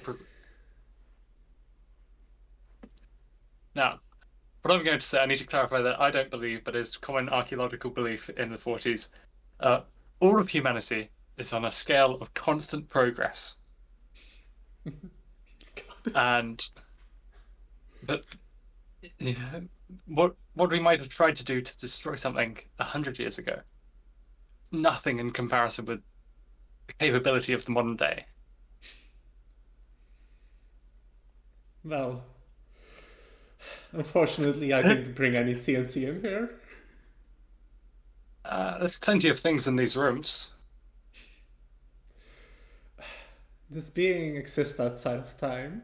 I've heard verses long after our time. I've heard. I think she's just like, whatever technology the future might bring, it's probably already is in here, and it was so for those before us. Exactly. But we know how to use it, don't we? I think Charlotte is just like, do we? Yeah.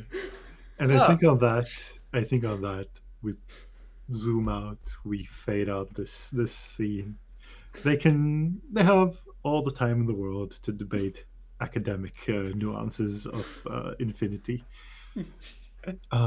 Meanwhile, somewhere in Mainz, a woman named Alice finds that her reach has gone longer, both very directly physically, but also a little metaphorically.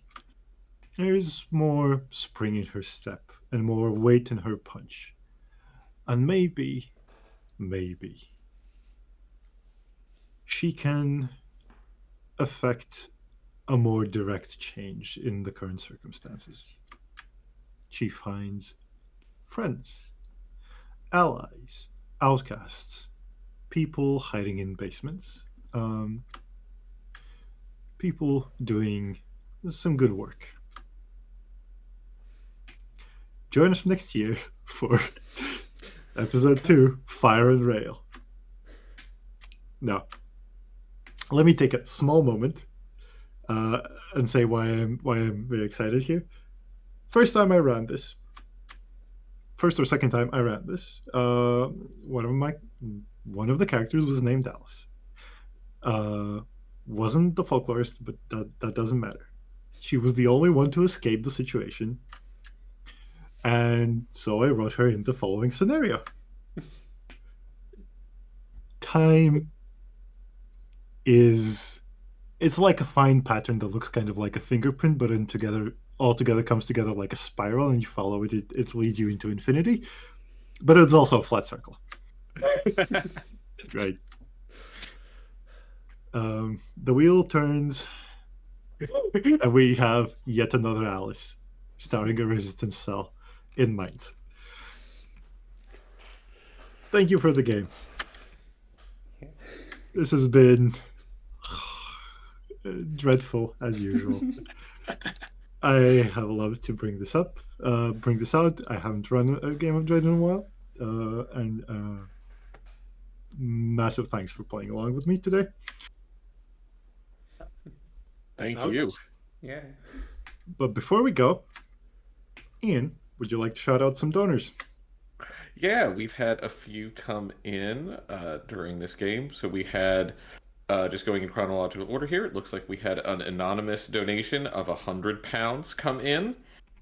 Uh, we had a donation of £10 from, I'm sure I'm not going to pronounce this correctly, so apologies, Serlaith of Canterbury. We had another £10 come in from Nathaniel, and then £33 and 33 cents from Clarinet Still Deal Me Psychic Damage. Thank you very much to everyone donating to the stream to Medical Aid for Palestine. Right, and all the links are in chat. If you write !donate, you can also write !shirt to buy our Roll Plus Bond shirt, which in turn supports the National Abortion Funds. And yeah, I think we can say goodbye, good night, and may you never have to face the true length of time. And see you in the other games. We can go to the changeover screen. Bye.